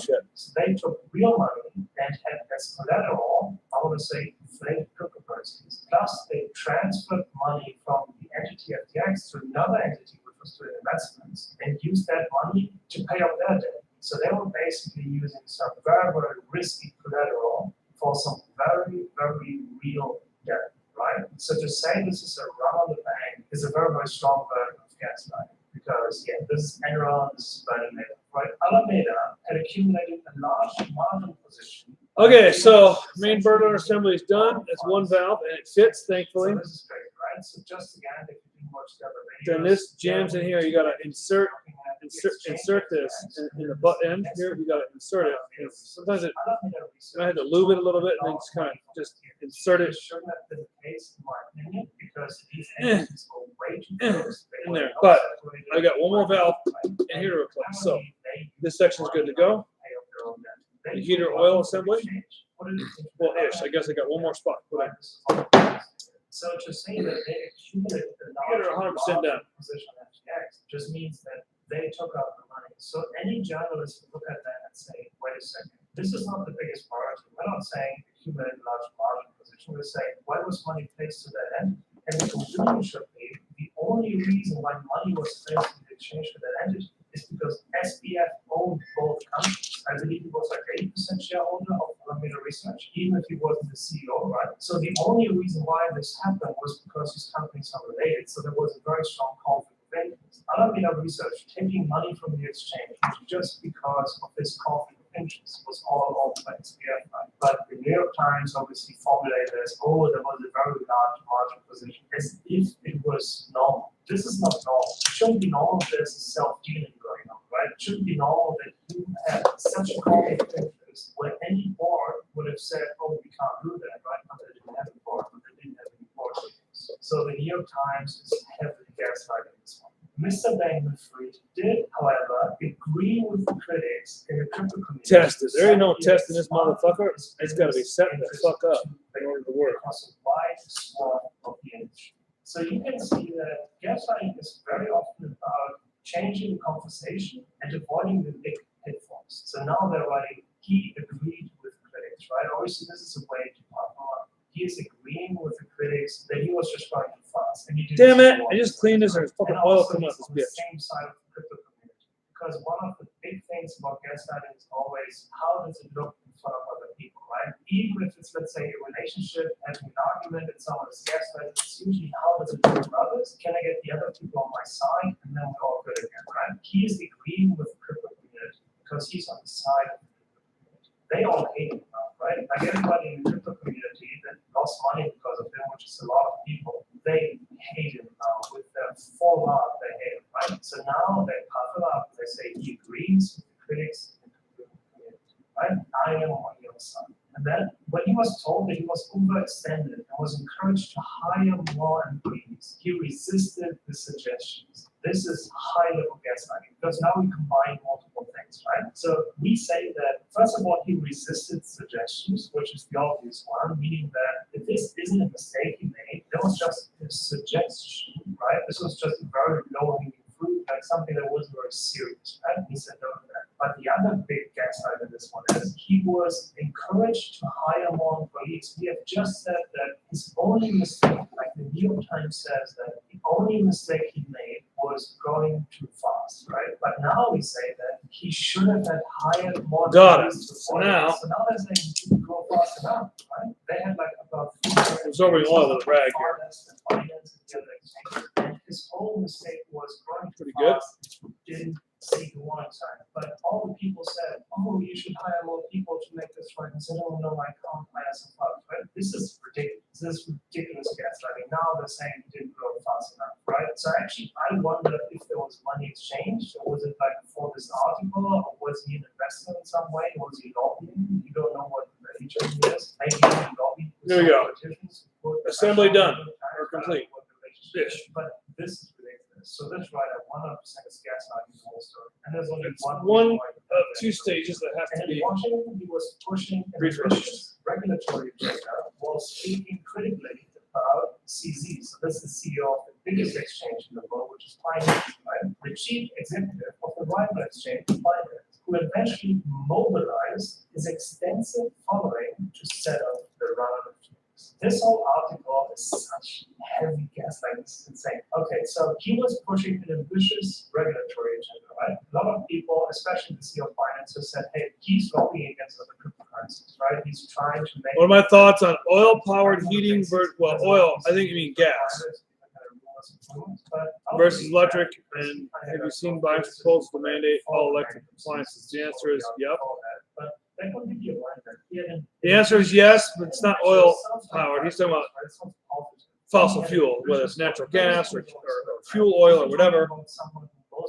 Yada, yada, yada. Short version is electric grid never going to handle it, number one. Number two, you're never going to get cleaner energy than fucking natural gas. So, guy wants a virtue signal, he wants to pander to those fucking nature Nazis. Great.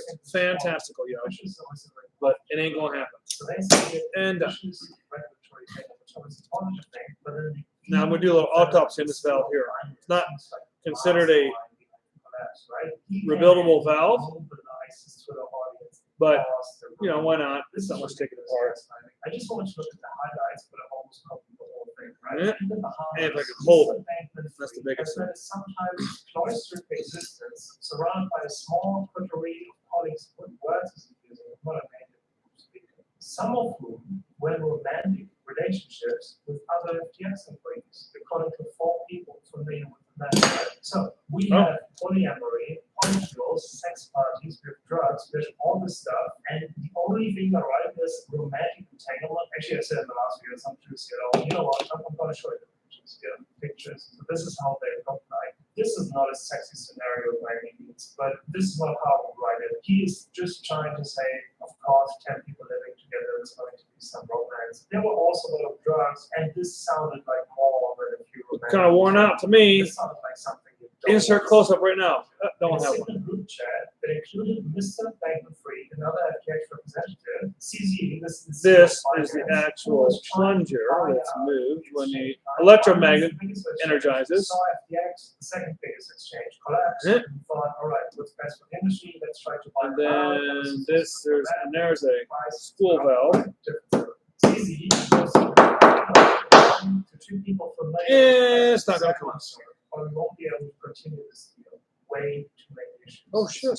But if you obviously then link that to the traditional, non-traditional. Makes sense, right? They didn't have governance, they had way too much debt. It was sludged up return spring, and that's probably part of it here. So the valve didn't work because this should be on a spring, and what you can't see is that there's sludge on a little bitty spring here.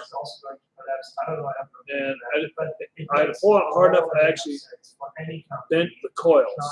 I should not do that. If there are literally deeper probes happening, if the governance, the seat looks okay. Or the audit and financials are so bad that they can't even begin to unpack. It's not that great. If you have a normal company, due diligence takes a long time. So there's that. If you have a company that is collapsing and that doesn't have the right books, due diligence is going to take much longer. And if there's a bankruptcy hovering over you, then obviously you don't have much time. So this makes more than enough business sense to actually not buy them.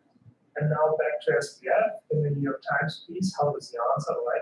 Except to say, probably they never really planned to go through this deal, right? So this is what SPF was thinking. I think he was probably going in thinking maybe, because you don't go into the due diligence thinking that you're going to for sure buy something. You are going into the due diligence to see if you want to buy it. Due diligence is a process to see if you want to buy something, or if you see if this is a good deal, or what exactly you want to pay for it, right? So due diligence is an investigation process. Due diligence is not a step that is just mandatory that you just have to do it, but the outcome remains due diligence is a step of negotiation and to identify if you actually want to do something. He for sure went in just to see. For sure, he also knew that he could walk away, right? And he also knew that he could buy it. Why wouldn't he buy it if it was a good offer, right? Around the time the crypto market crashed this spring, Miss Ellison explained lenders moved to recall these loans. The person familiar with the matter said, Miss Ellison, she's the girl that I just showed earlier. She is the one who was the CEO of this investment company that was way too close to the exchange. The one that got the money from the exchange by Alameda Research. So she was the CEO of that company. So here we go back. No, it's the oil burner. It's the oil burner. You're working on take gas. It's an oil burner because it burns oil. Lenders tried to get their money back, so they had to run on the bank on two sides. Alameda Research, the investment company, had to run on the bank by the lenders who wanted their money back, and then the FTX exchange had to run on the bank because the evil CEO of Binance told all of his users basically to This stop fucking fan's junk too. Shit. So I got to go through the. As I'm turning the fan motor here, this induction, so this puts air for a combustion chamber. This particular fan is not. And the contract is for the states. It's not like the evil lenders come to you and they say, now we are going to request something that's completely unreasonable. And you have to do it. There's a contract. That contract outlines under what circumstances this loan will be retracted or whatever it is. It's actually similar with Broadcom, which is another company I did a video about. This is kind of like fraud classics, right? So they also talk about the creditors having certain clauses in the contract that if something happens, they have the right to ask for their money back, which is fair. This is why you have a legal team. This is why you understand your contracts. This is why you have governance. This is why you have someone who tells you, oh, our collateral value is actually going down, going down, going down. So you have to be careful. If you don't have governance, it means you don't care about these things. So to say that, oh, all of this happened because it didn't have governance, no. You didn't care enough to create governance. It's your fault. You should have. Hey yo, TJ's here. Problem is, I've got to go here shortly. Because you are the one. Listen. Matter of fact, TJ, before I answer your question, I want to do a couple things. This needs to be very clear with no background noise. Alameda traded heavily on the FTX platform, meaning that sometimes benefited when FTX other.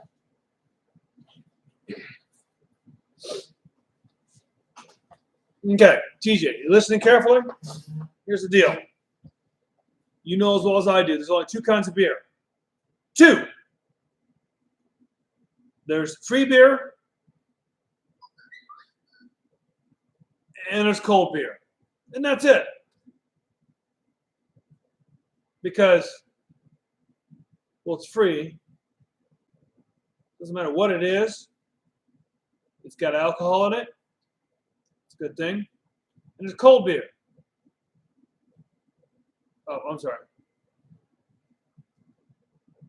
Free beer and cold beer. It's only two kinds, and I keep getting text message from a customer. Which you'll probably see this if you pay attention.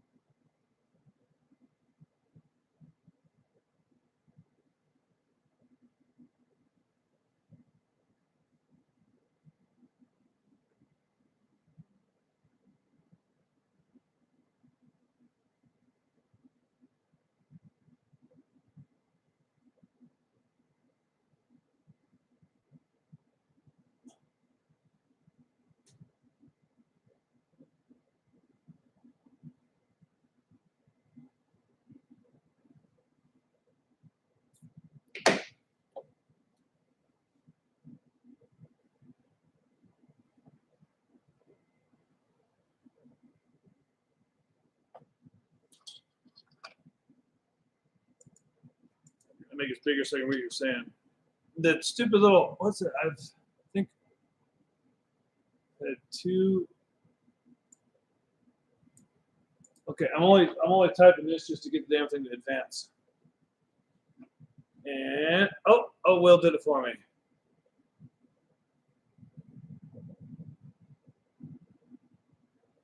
It's very rare, very, very, very rare. And I would agree. Maybe less than one hand count of times I'm like, okay, yeah, oh, it's free. or whatever. And I was like, nope. Old English, which is kind of like a malt liquor. I've had someone goes, here, it's alcohol. Here, have some. It's like it's like a 40-ounce bottle, and it was an absolute fucking train wreck.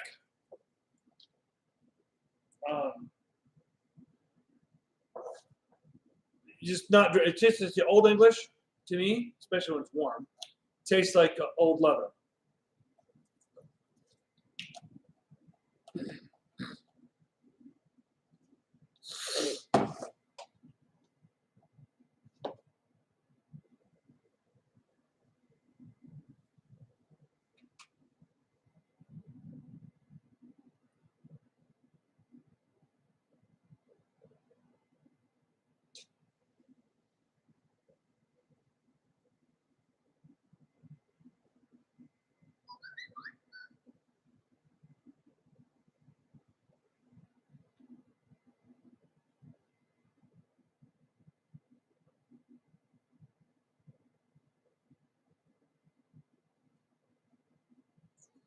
So the owner of the of this just is texting me now.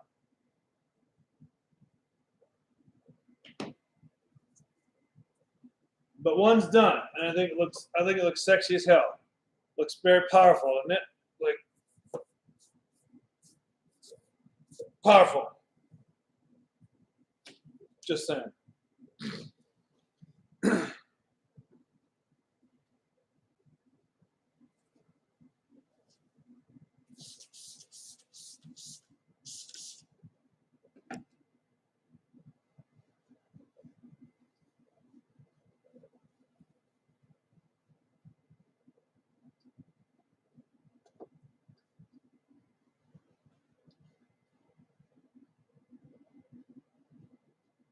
You know, the funny thing about that, TJ, is that not only does it look powerful, it will squirt. You know, if it's excited in the correct way, it'll totally squirt. I mean, it may be atomized, waste oil, but whatever.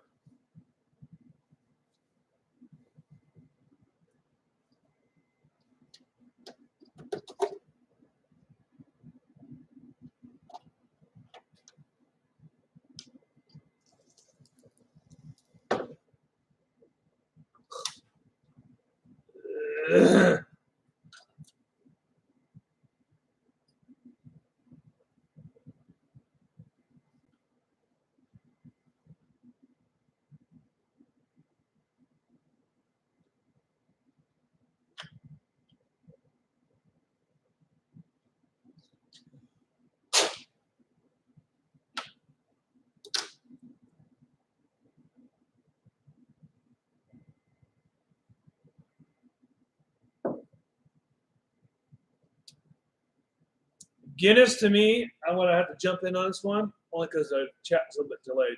Guinness to me is liquid sirloin. Like if you want a steak, you can't afford a steak, just get a Guinness. It's cheaper.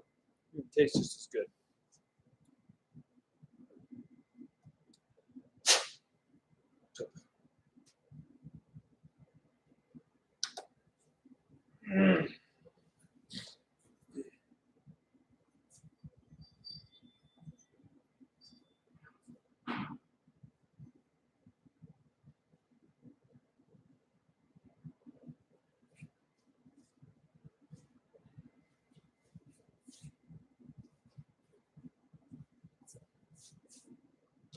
I'll be back.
customers lost money. This is insane. This is basically exploiting the user base. If they say that you have an exchange and you also have another company that's pretty big that is using your exchange, but you give preferential treatment to your own company, and now you allow your own company to exploit your users on your exchange without their knowledge. This is exploitation. This isn't meaning and sometimes benefited when FTX other customers lost money. This is like saying a man walking into a bank with a gun in his hand is sometimes benefiting as the bank is losing money. This is a bank robbery. This is you exploiting something, right? This is the nicest way I've ever heard someone say exploitation, but with many more words, and in a way where it just sounds like it's not their fault, right? He lived in a 5-bedroom penthouse in the Albany Resort, Orchid Building, with Miss Ellison, Mr. Syme, Mr. Wang, and 6 others. Mr. Bankman-Fried and Miss Ellison were at times romantically involved. I don't know where they added the at times. So they basically had an affair, that's what they wanted to say. This was not a serious relationship. But to say that they were at times romantically involved, why saying at times? So they were romantically involved. This whole article is always trying to downplay it, right? It's always trying to say, it wasn't that bad. But the downplaying it with an opinion rather than with facts, right? And then he says, people can say all the mean things they want about me online. That's actually great because I was trying not to say mean things. I was trying to read a little bit nice. It actually looks really weird because he walks in a really straight way. If you see him walking, there's also a video of him running. I don't know if this actually happened. Like he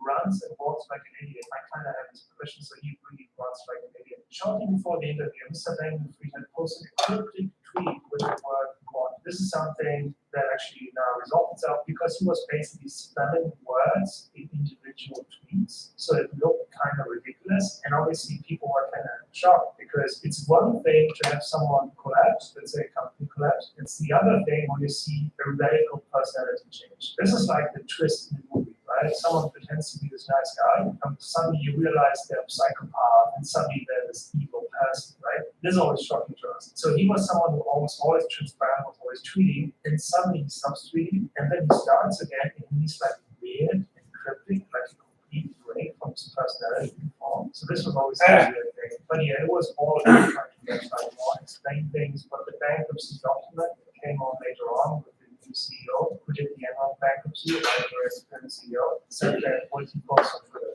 So he posted up on Twitter about the creating farm from the bank. The CEO just said, yeah, there are a lot of false things he's posting. And actually what I found funny is right at the end of this interview, he's saying that, yeah, I'm improvising. I think it's time. It's once again such a cryptic thing, right? Because I didn't really see that in his interviews because it wasn't really, I think, the situation. I'm so excited about his interview in 2 days. I hope it's going to happen in New York. It would be crazy if he was like arrested afterwards or something would happen, right? Or maybe he's just going to announce he's not going to the US, whatever, he doesn't want to get arrested. But from his interview, I didn't take away that he was gaslighting so heavily, but he's really good at it. Obviously, this is New York Times, right? They kind of but even saying, I'm improvising, I think it's time. It sounds like he has been improvising this whole way. It sounds like he didn't pay attention to what gut feeling, what is good for the industry. He literally said, do we feel okay about this acquisition? This is not on page 1 of the due diligence process. Page 1 is not, do you feel okay about this, right? Page 1 is, look at the financials, look at the market, talk to the customers, right? Look at all the accounts, get proof of the accounts, right? Get audited, confirm financial statements. This is not, do you feel okay about it? He's been improvising all the time, but now he's saying almost like, no, now it's time to improvise because I've been going by the book before, but now I'm improvising. And that was another one. So this is kind of another news agency. It's a very small startup. I looked them up. They've just had a seed financing round. And this was going on Twitter. I'm actually not a heavy Twitter user, but I made a Twitter account. I put it in my bio. And actually have 2 people following me. But I haven't posted anything there. But I want to use it a little bit more because I think it's kind of nice that there are a lot of revelations that come from Twitter, right? Because with SBF, I just started using it because he is active on Twitter. I looked all of the streets out and so on, right? But I also realized there's a lot of people posting about him, and you see some really good contents. And I found some cool blogs and websites that have quite a few of the messages, so the screenshots of messages and so on. So it's pretty cool. So I'm not totally over live stream. I'm in what I'm doing. So I guess I could explain what I'm doing. There's an hour counter. Normally you have like a little lens and it kind of like fit together and kind of do stuff. Kind of do stuff and things. Right. And but I found that it's not working. correctly, and I she was trying to didn't test say, it. This is a run-on. Test it. Like, this is her approved, In the right? zone, And yes, it- totally in the so zone. much shit on But, Twitter because trying to once test it to it's figure out what's going on. out, So it vibration is things, broken the clip that holds this together. yes, this kind of. It's no big deal, but I was more interested, does this part work? Trying to test it, but now I gotta make sure, do I actually have a good plug? So I need 120 volts, And and, she was reasons. saying that this can happen in crypto. And that's what I'm working on right now. Cash, right? Like with dollars or euros, like with conventional fiat. Although I think at this point I'm So gonna this wouldn't be any better. I actually think. solder right, if you look at Bernie the connections and see if I can't get this to work. But again, it's inflated value in addition to that, right? This wasn't the whole problem. It wasn't just the inflated value of the collateral of cryptocurrencies, which are just too volatile to be good collateral, right? Especially if you use it to So I gotta wait for the dollars. If you have something iron to that's $1,000 warm up. And you want to borrow and you give them something that's Hot extremely garbage volatile here. as collateral, obviously this is a recipe for disaster. Yeah, kind of crazy. So I'm going to just put this up 2 So videos. why- The next video is going to be his letter to his staff. So this is another one. The next valve I gotta replace is Now we see it in here. because this was Try to show on cameras. Yes, I had tried to rewrite their skull along the back. But the next one is going to That thing. on him Right there. really trying to Can't see it. gaslight Right there. everybody with what he's saying, right? We're going to hear some very similar things, so we have to do that. Okay. Thank you for watching. So this is more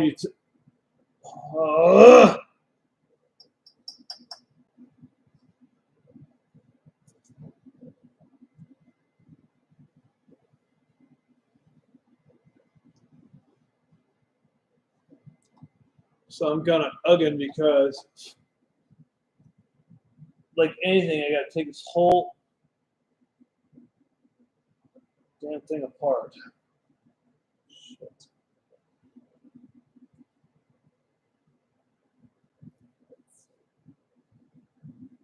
Maybe not.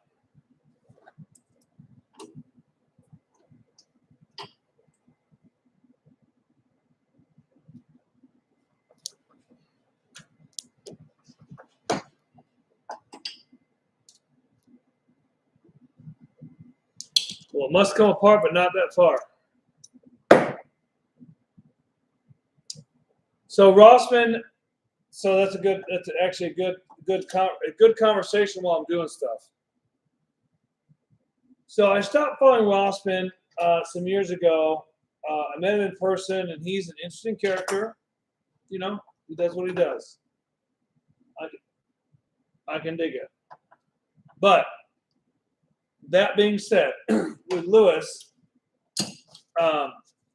he's become a bit bitchy and a bit vaginal.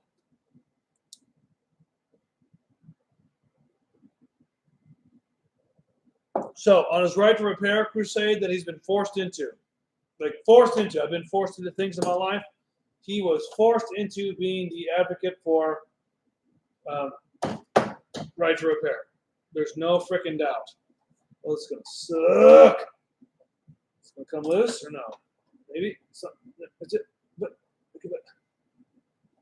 But Lewis is so he does what he does when he can with what he has. Poop. I'm going to break zip ties here, and I got a little something here. Anyway, Lewis does what he can do when he can do it. He's got a little kind of like gripey, bitchy. However, with his hey, New York City wants to, or New York State City, you know, the whatevers, they are just effing with him at this point. There's no doubt they are just screwing with him.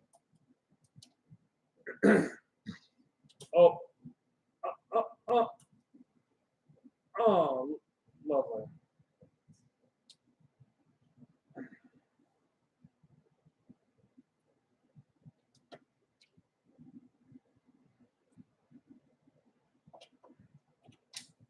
Peace out. Good night, yo. Have a good night, TJ. Kiss you goodbye.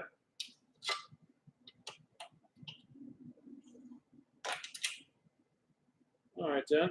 I have a burned up This is not sure what this is. Either pressure or temperature or both.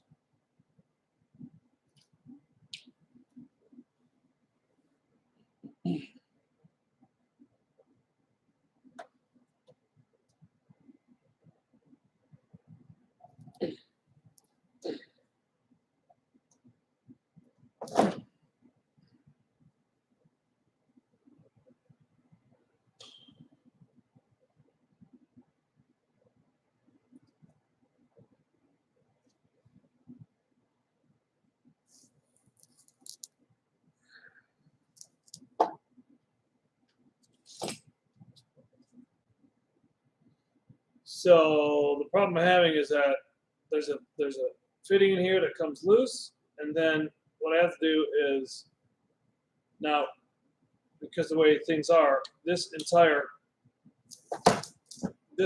assembly here, gauge, T-fitting, bypass valve, and regulator. Wait, what? Oh.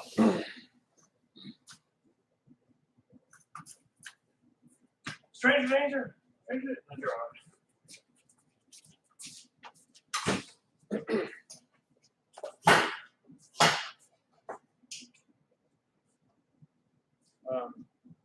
Reasons. I'll keep that one to myself. So anyway, all that shit's got to come off for me to do what I got to do here. And well, this is my last live stream, which was like 7 years ago. Still don't care about live streams that much.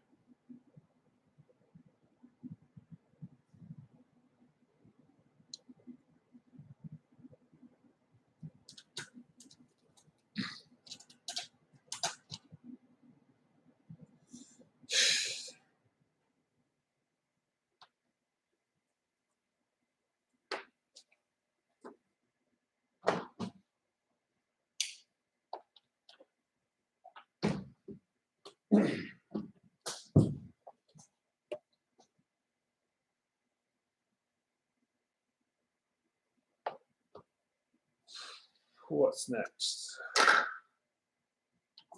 What's next is taking this travesty apart. Damn it.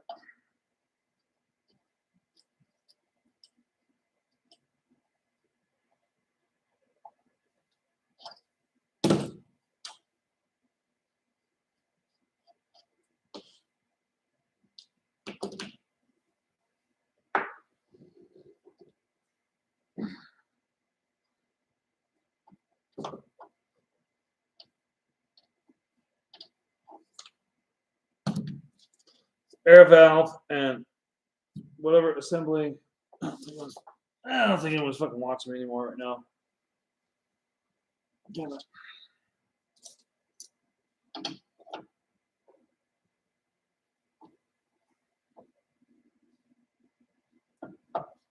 Oh, got a gimme. Gimme says this comes off. So this is one of the air. I'm being thoroughly viewed. Is it thoroughly viewed or is it?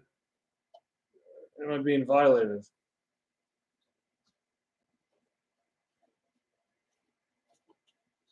Now, what I see here is based on what you cannot see on this thing. Yada yada yada. Normally, I'd have a camera here and a TriCaster. There's a bit of a plier marks here.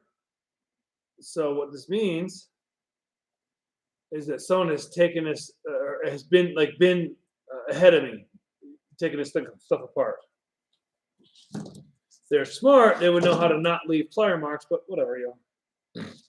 My customer is a great guy. I'm sorry, great. Oh, I guess I can't assume her gender. So I says my customer is a great they, because you don't want to offend anybody. Although I have a feeling if I call them they to their face, they get punched. And knowing that they're not violent people. So. Oh, great. Let's see.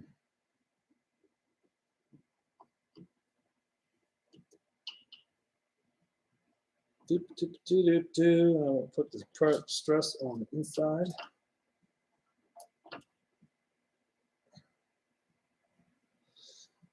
And oh, son of a bitch. Probably go like that so I can loosen it. That might help a bit. Imagine that comes pretty easily. I'll use some. And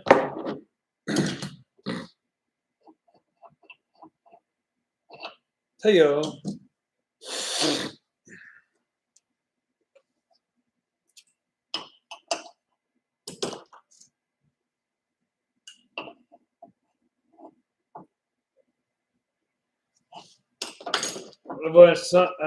Everyone's sunny. Oh, poop. I only know Sunny exists because Danny DeVito and there's my extensive knowledge of Always Sunny. So there's that.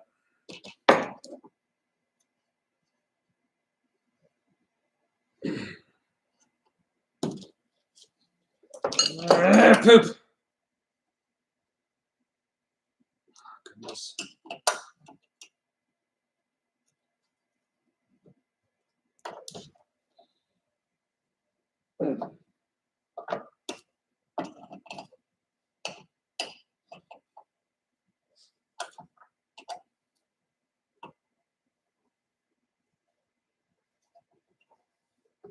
Ouch. And reasons.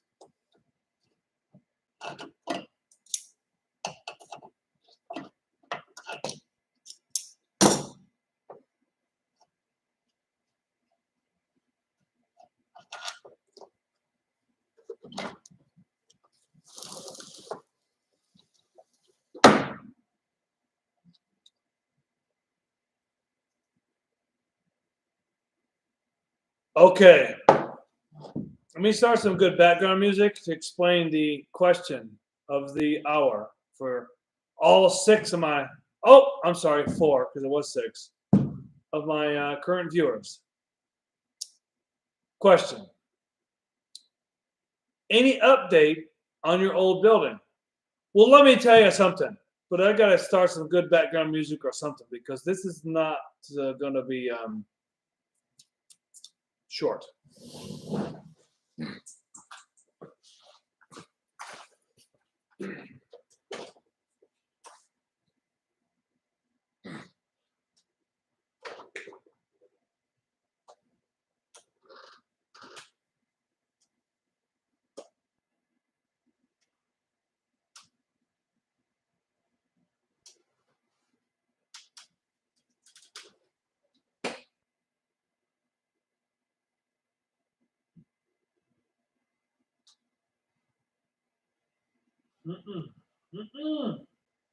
Nope, wrong one.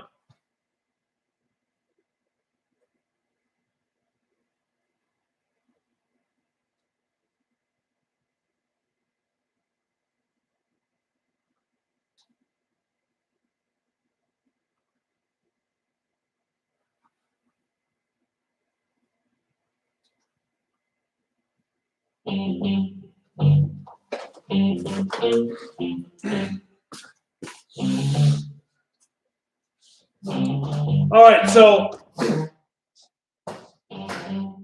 my old building. Now, in case you don't all know, well, all 4 of you already know, but if you don't, we made bank. Leftover deep fried turkey, yo.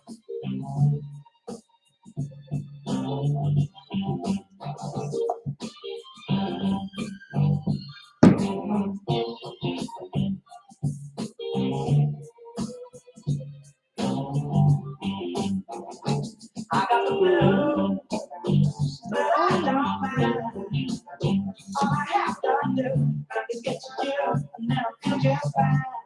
When this is done, I'll talk.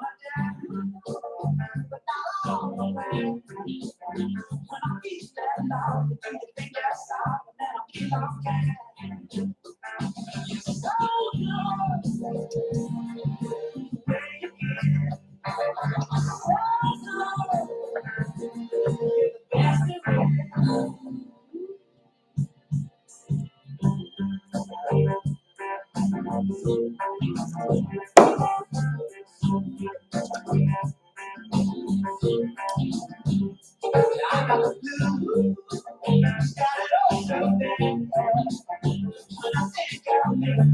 hard to be a person I just said. She got the end and it makes me glad.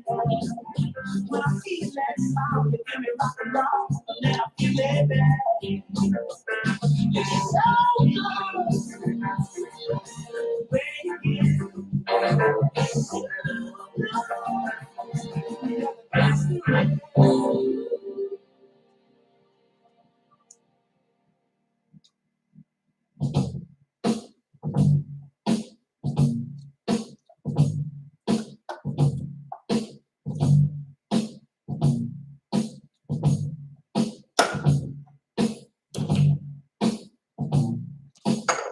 Okay, so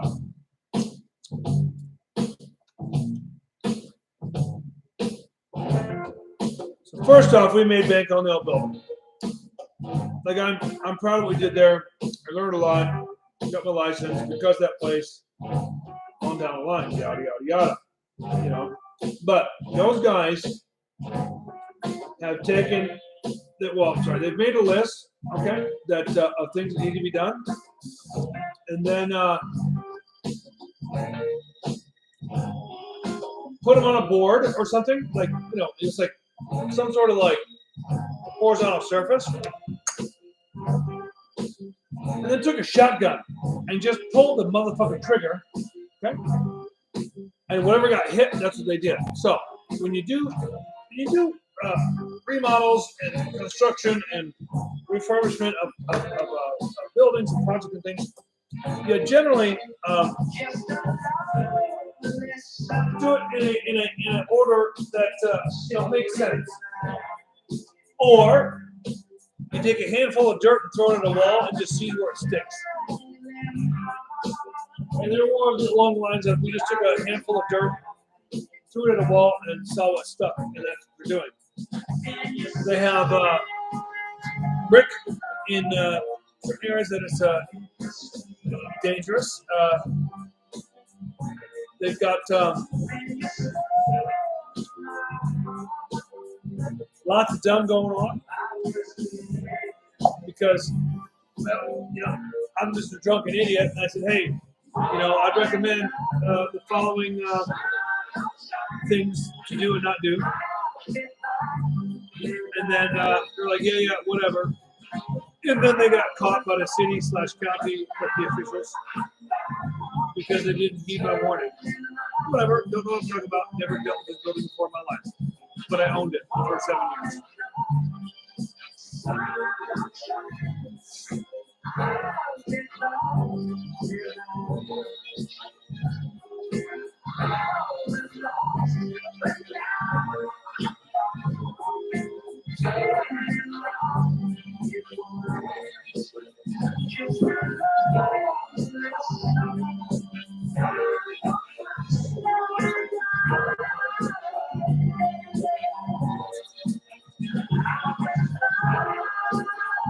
So in case anyone's wondering, took a little bit of a break for all four of you. We got a little plate here, although it's leftovers from my mom's second wedding 5, 6 years, 7 years ago. Of course, a little of this stuff. And if you see it, I'll get closer.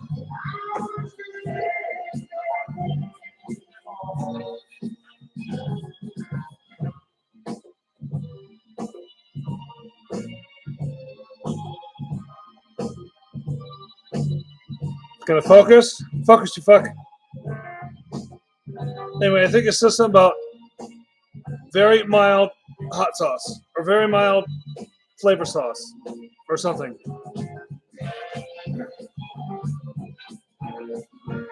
Yeah. So that being said,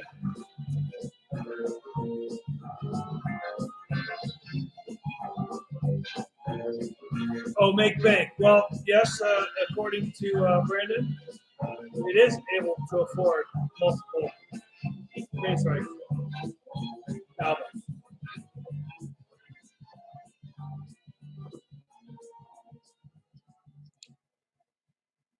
So there's some sauce. I can maybe like that's it without dumping too much of it.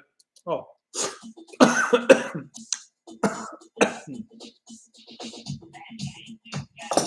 Mm.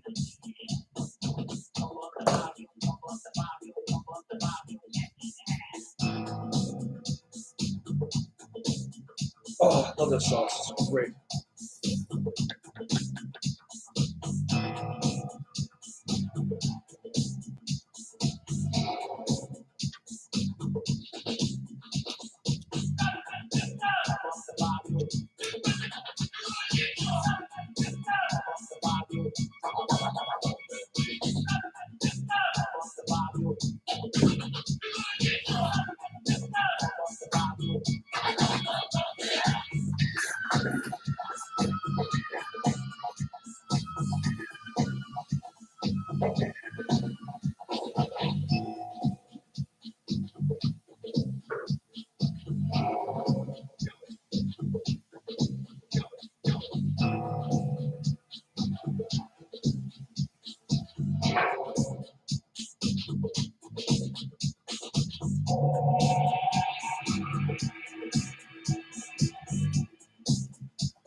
I'm looking for my other valve.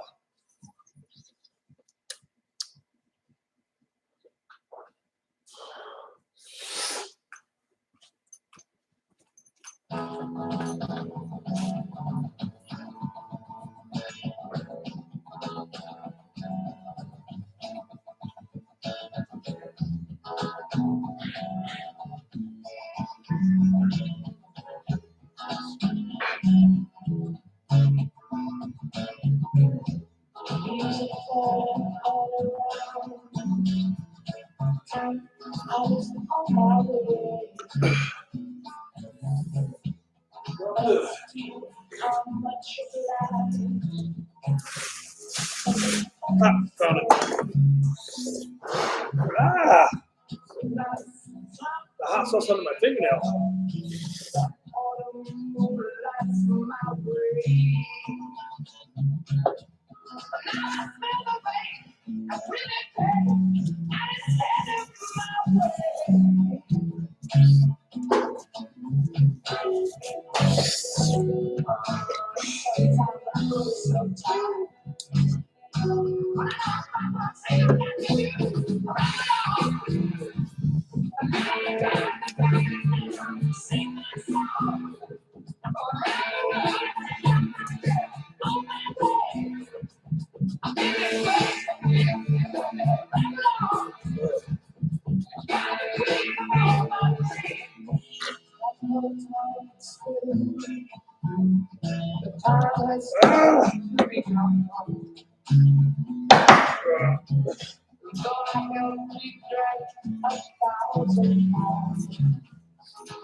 Check.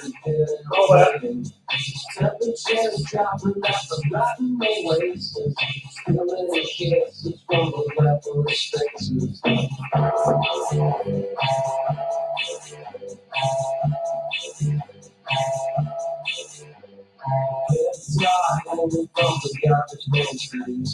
Mouthwash, jukebox, gasoline.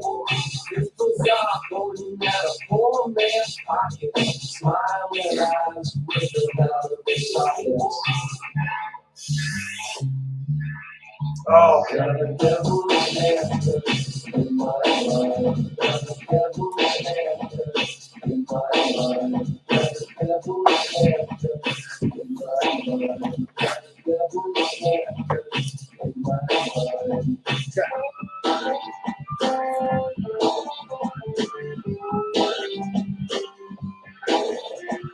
Love machines all simple construction. watches. His count is all the dropout watches. Picture a ride with the bleeding nose. Coming to town with the briefcase blues. Got a devil's head in my mind. Got a devil's head. Awfully quiet chat there, but all right, Ted. 2 hours, 25 minutes, pretty fucking boring watching your work, but it's okay. It's okay.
I'd like to welcome you all to the meeting today. I'm an anger swallower, and I want to fly. I want to write a book about angels. I want angel answers. Okay, I can't believe the progress that we've made in this short amount of time that we've been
What do you mean? You want a viola? You got it! You want 2 violas? You got that too? I was born poor. I've been working since I was 4 years old. I've done it all.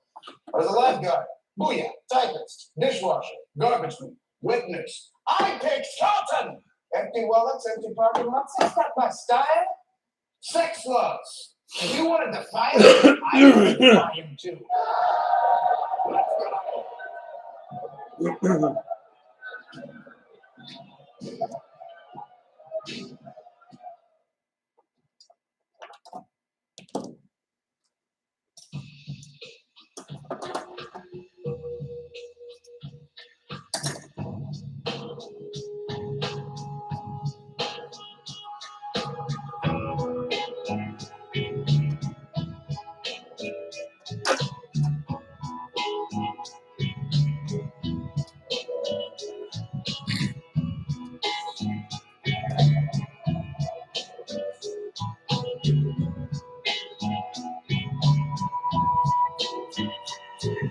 Searchlights on the skyline, just looking away from. Who's gonna love my baby? She's gone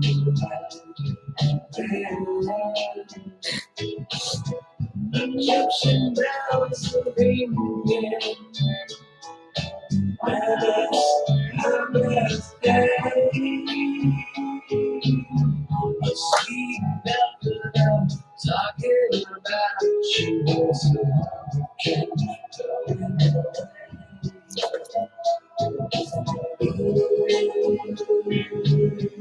Such a beautiful way to break your heart.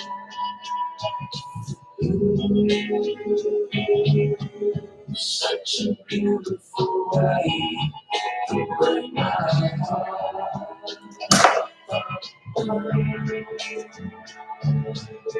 There's someone calling your name.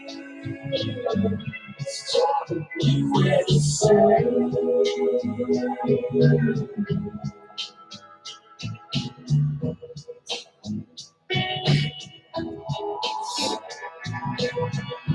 You were wearing that stained raincoat and that umbrella was a tail. You were washed up on the bed showers, looking for a man to confess. You find yourself at a place in the sun, but you had some change to spare. So you said you wanted to cut it off me. You couldn't decide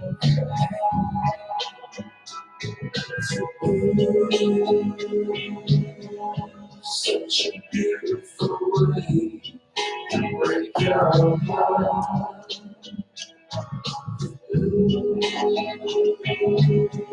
Such a beautiful way to break my heart.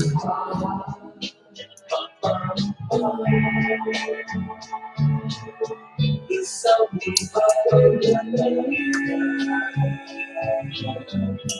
Don't miss that train.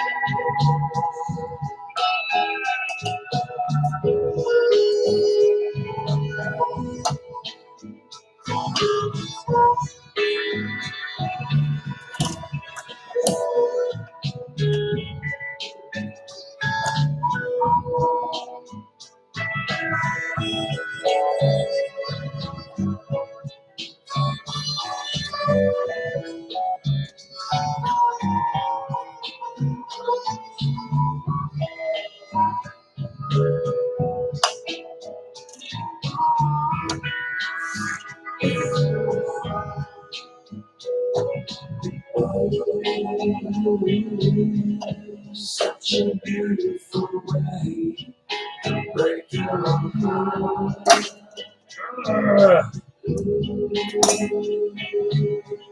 Such a beautiful way to break my heart.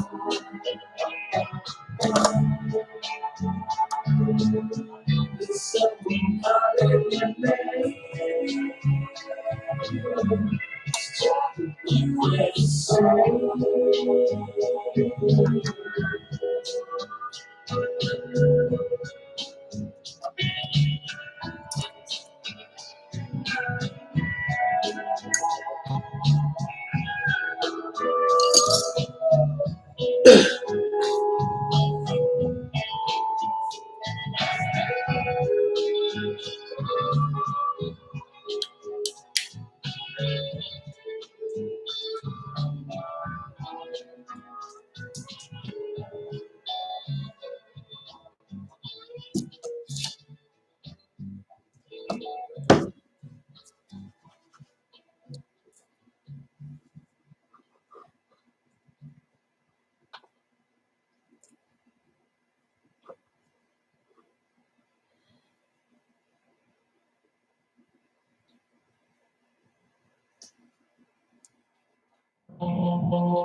Come on, starting again.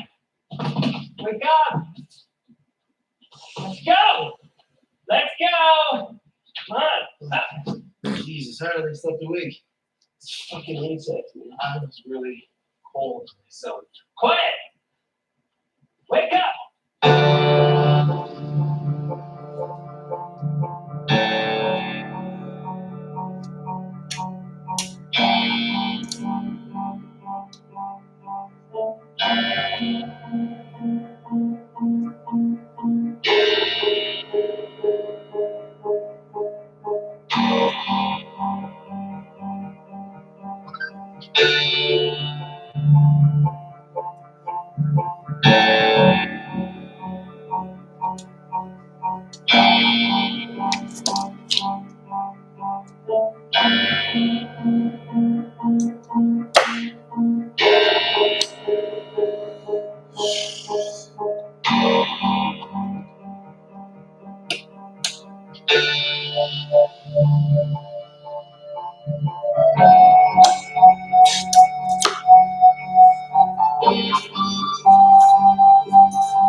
Have a wonderful night.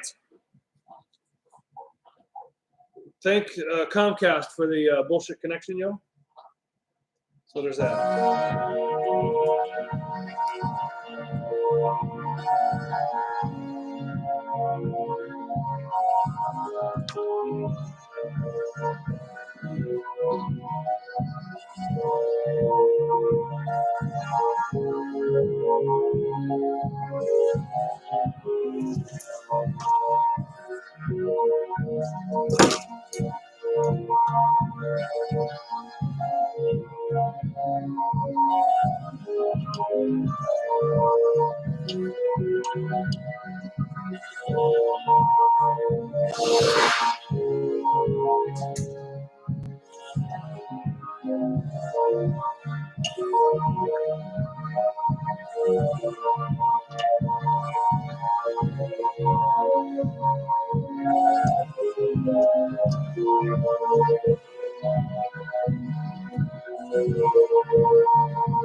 I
repeat, we located the tire inside a house.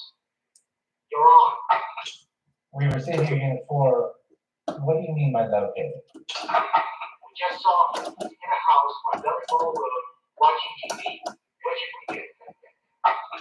Stay put, we're on our way.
One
claims it's the company's only chance for survival.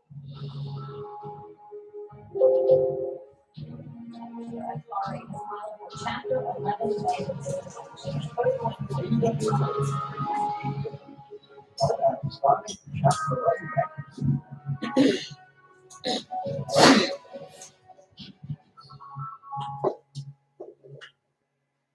What's up, guys? My name is Jake, and welcome to the 21st episode of Banking.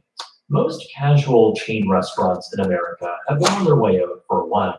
While some have seen a slight resurgence lately, there have been many others that have collapsed in spectacular ways, almost completely dissolved from most people's potential restaurant options. Ruby Tuesday is one of those brands that saw a monumental rise in the 80s, 90s, and early 2000s, staking a claim literally around the world with over 930 locations. But in just a little over a decade, they would dwindle down to just 200 locations following a devastating fall from grace. So today, let's take a deeper look into what happened to this once massive restaurant chain, how they lost so many customers, and why they ultimately declared bankruptcy. This is Ruby Tuesday. This episode is sponsored by Nebula. Get a monthly, annual, or a lifetime. Okay, connection's going. Put me in the description below. Have a It good all night. began in Good night. 1972 with a man named Samuel Bell III. Sandy was 20